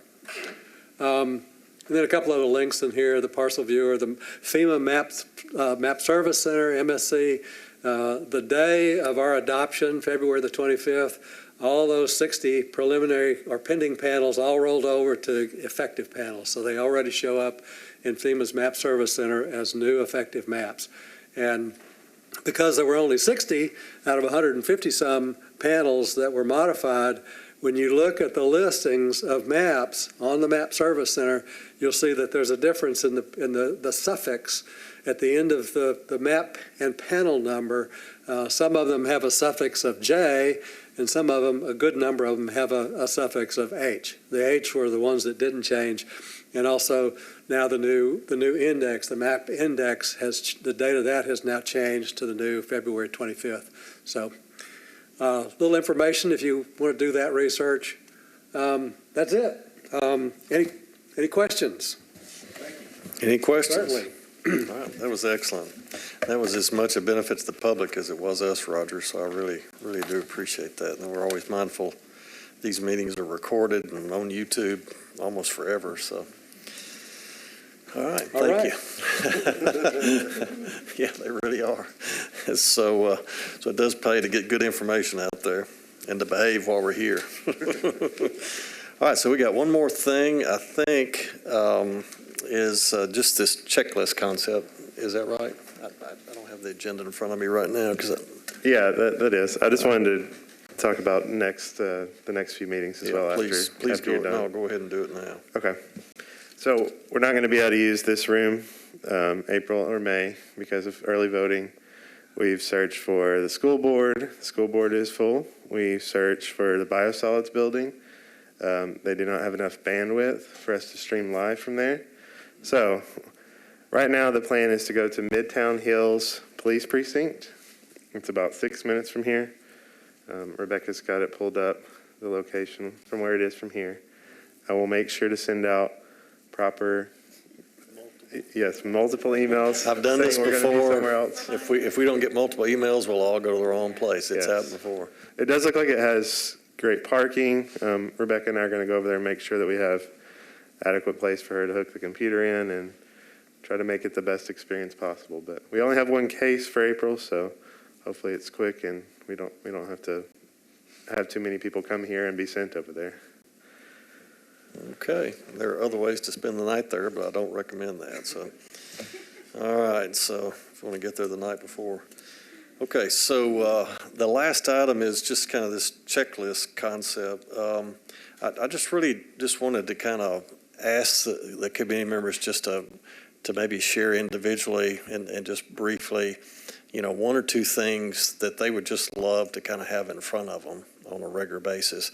I didn't want to present anything formal today because I want to sit down with council before I distribute something, and it may need to be properly noticed if it's going to be a written discussion presentation. But before I do that, I'll just mention the premise for this is just to get consistency and clarity for the applicant, so they know before they come in here what's expected of them, and just to get more consistent, more optimal protection for the resource. Because if we make good decisions, the resource will benefit and the applicant will benefit.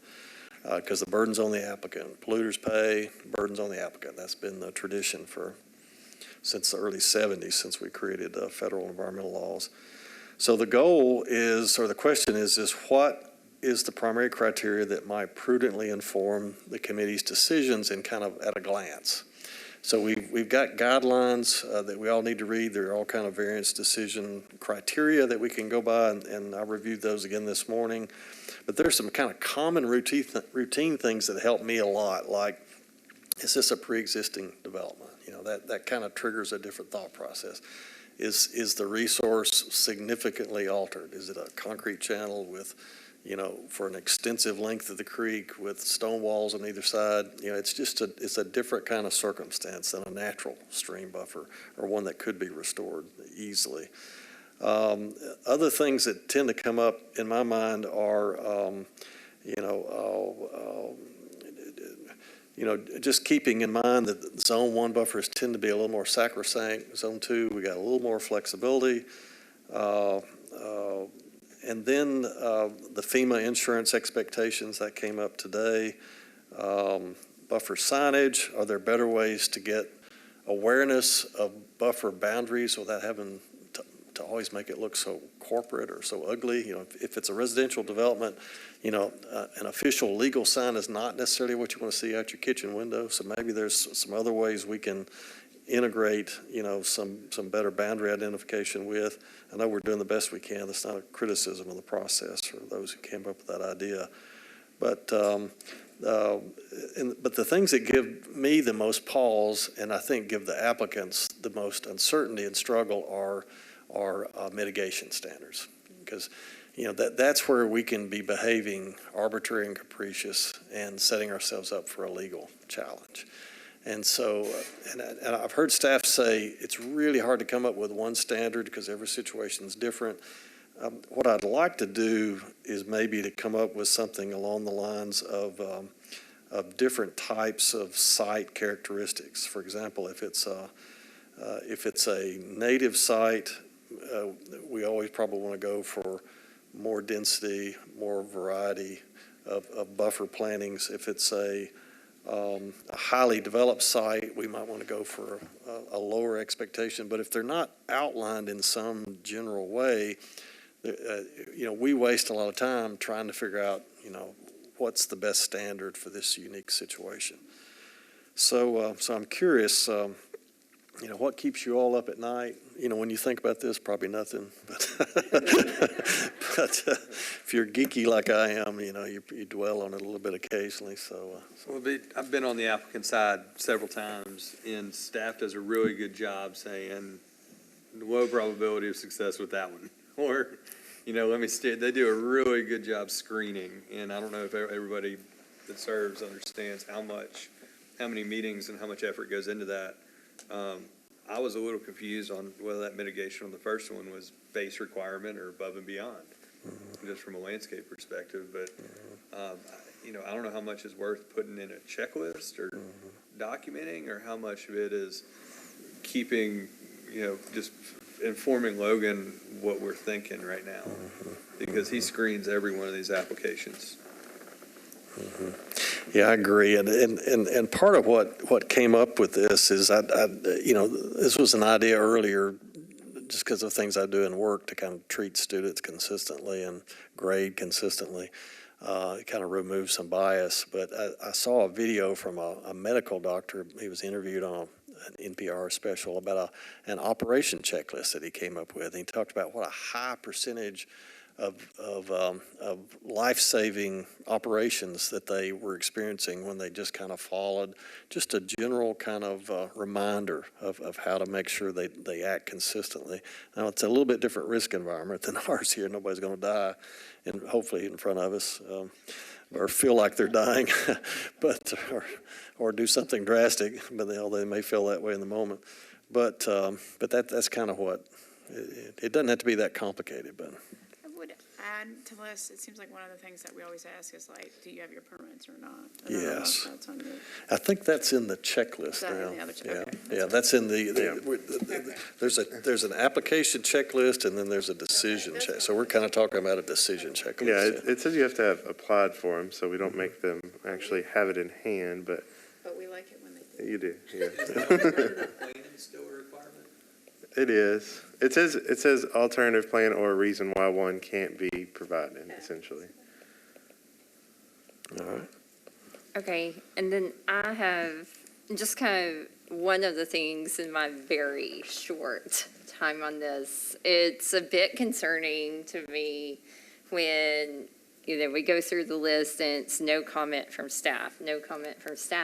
And if there's been a back and forth discussion, it would be nice to know that they've been engaging with staff and they've moved from here to here, and we're seeing the final product of an ongoing, conversation. It would be nice to know what staff has already raised concerns about that they've already addressed, so that we know, that we're seeing that tail end, maybe that last 10% of, what they've already done to mitigate the situation. And I feel like for me, it's a bit challenging and maybe even frustrating to hear there's no staff comment, not knowing what staff saw as possible issues. So we do trust you. Yeah. I remember in past when we used to get a lot more comment, and then the committee's decision would end up being an experience that made staff feel like we just threw out every comment they gave us and we did something totally different. But that was my experience. I would add, I think Jay raises a good point in that from staff perspective, Rebecca, Logan, and others maybe realize the time they spend with applicants, and with each applicant, given the circumstances, they lay out a suite of what they may employ. Now, whether or not that application uses any or all of them, that's really up to them and not something we can dictate, because at the end of the day, they're going to be coming to you saying, I've got a hardship where I can't do anything. I think one of the things that we operate off of is at some point, staff was directed by the committee to have the pre-variance meetings with every applicant, at which time those are laid out. And maybe we can do a better job of this. But when the comment is no comment from staff, it basically could be construed as it's up to the committee to determine if there's a hardship. I guess we could start putting more information in relating to that. We can certainly work with that. Certainly not. I don't think the meeting minutes are always in there, and I don't want to create more work for the staff, but are there minutes? It's the responsibility of the applicant Yeah, I was gonna say to type meeting minutes and give them to staff to review. Yeah, there are meeting minutes in there. But they're not always in the packet. They're always in the packet, but they might not be very detailed. Yeah. So we as staff don't review them and say, no, we didn't say this. We just want them to be in there. I guess my thoughts, and I don't want to make more work for staff, is that we're essentially having a blank presentation to us where we don't know the backgrounds that led up to this point of why they're having to request a variance necessarily beyond whatever's, presented to us in the packets. And I guess understanding some of that background or history could be helpful in informing the decision of, well, they've already done a lot to address these, because the no comment to me says staff doesn't have a problem with what they're presenting that way. Yeah, it's, I guess it's, and we talked about this in the past, Planning Commission staff usually always have a position, and no comment sounds either neutral or we bless it, which either one of those assumptions is good. I think it might be easier to start with, we think the regulations are what they should do. They're asking for a variance from what we believe should be in place, and so our general answer is no. So for us to then say, oh, we think the trees you planted here are offsetting this wetland you're destroying, it puts us in a really awkward position, because then it's the applicant seeking our approval and saying, well, how many trees do I have to plant to get you to submit a comment that you're in favor of it? In many cases, we're not in favor, but we're the regulators, and we're supposed to hold that line. That's right, yeah. And we don't really feel like our opinion on that should be, something that's out here influencing. We have talked before about maybe putting forth a list of everything we do suggest to people, because we have that pre-application meeting, and we say, okay, you're supposed to provide equal or greater water quality to the resource you're losing. So you can expand rain gardens, you could add trees here. We give them a whole litany of things that they can do, whether or not they pay attention to those suggestions. And a lot of times they ask, well, exactly what do we have to do? And we never want to set a metric, 10 trees for this, because then it becomes our de facto regulations.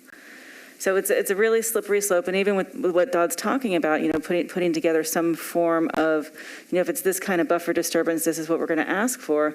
The applicants will then come and say, oh, well, I provided exactly what the requirement is for this, so, done. Yeah. So it's.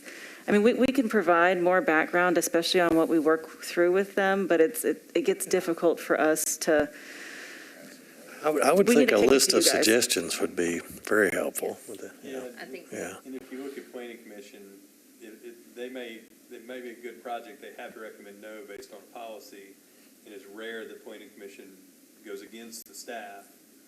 And I don't know, it could be an unintended consequence if y'all start making recommendations for disagreement. Or the courts, they can overturn planning like they did with that general plan violation. Yes, sir. Is there an identification of prior precedents that could bring us into complications on a ruling? Like today, if you hadn't brought it up, would anyone else have known about that? Yeah. To think about it. Exactly. It was before your chairmanship. Yes. There's not a lot of case law specific to stormwater variances, but there is one case on the issue of hardship, which is the Precision Homes case. So certainly I can share that with staff to circulate to the committee members if you would like to review that case. That's worth to kind of reading. brush up on It's the worth reading that. case law Yeah. of the hardship standard. But the chairman was bringing up like one of the issues today, like the gentleman saying he was in a wheelchair, like you can't consider that because that is something that is specific to one homeowner. Properties turn over. They might sell it next week, and then, somebody else is in there who doesn't have that issue. And it's got to be something that's specific to the property. And it can't be financial either. Yeah, and the hardship issue is one that we really struggle with as staff, because a lot of times the cases that come to us, we don't think there's a hardship. We don't even think they should be coming to you all. If they want to put a seventh hydrogeologic anomaly, that's the only thing. If they want to put a seventh apartment building, right where there's an existing pond, that's not really a hardship. You don't need that, but they come here anyway. And so I don't know if our comment should be, staff does not feel there is a hardship, or part of your analysis with that checklist that you're talking about should be maybe looking at it at the very beginning and saying, we don't feel there's a hardship, next. Yeah. I mean, every time we grant a variance without an explicit hardship, I kind of feel like we're it's diluting on the the applicant. regulation. I feel like when they sit down and make a presentation, they should start it off by saying, this is why this is the minimum necessary to achieve a buildable area. This is why we have an exceptional hardship, that they should go through that checklist. Yeah. I'm confident we're a lot more flexible than legally we're expected to be. I'm thinking of strict legal interpretation of hardship. I don't know. I mean, I guess if they have lawyers that come with them, they'll do that. Maybe that's not. All right. Okay. Anything else? So just one last piece on the hardship. I mean, in other applications for other appeals boards you go in front of, you fill out their form and you state your hardships. So we have that here, but it's not always, we don't always focus in on that. And probably we should. Well, but it's, the definition of a hardship is really something that they'll probably rarely bring up, and that's a topographic anomaly. Yeah. That's according to that appellate case, that's it. Yeah, it's kind of very case specific, so it is hard to find a one-size-fits-all definition for it, but, the things that it is not are clearly specified. That's it's a great, not financial that's a hardship. much more legally It's not some appropriate way to put it. personal issue of the owner of the home. It is something about the property, and sometimes we get hung up on the word unique. I don't think it has to be unique, but I do think it has to be exceptional. So. Great. All right. Any other comments? Okay. That's all I had. That's all we got on the agenda. Got a motion to adjourn? All right. Motion. All right. I'll make the motion to adjourn. It's been seconded. All those in favor, say aye. All right. See you all next month, Lord willing.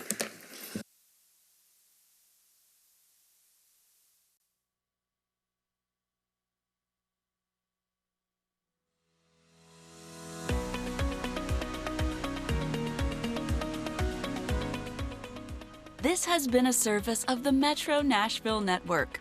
If you would like to see this presentation again, or for more information on this and other programs, visit nashville.gov.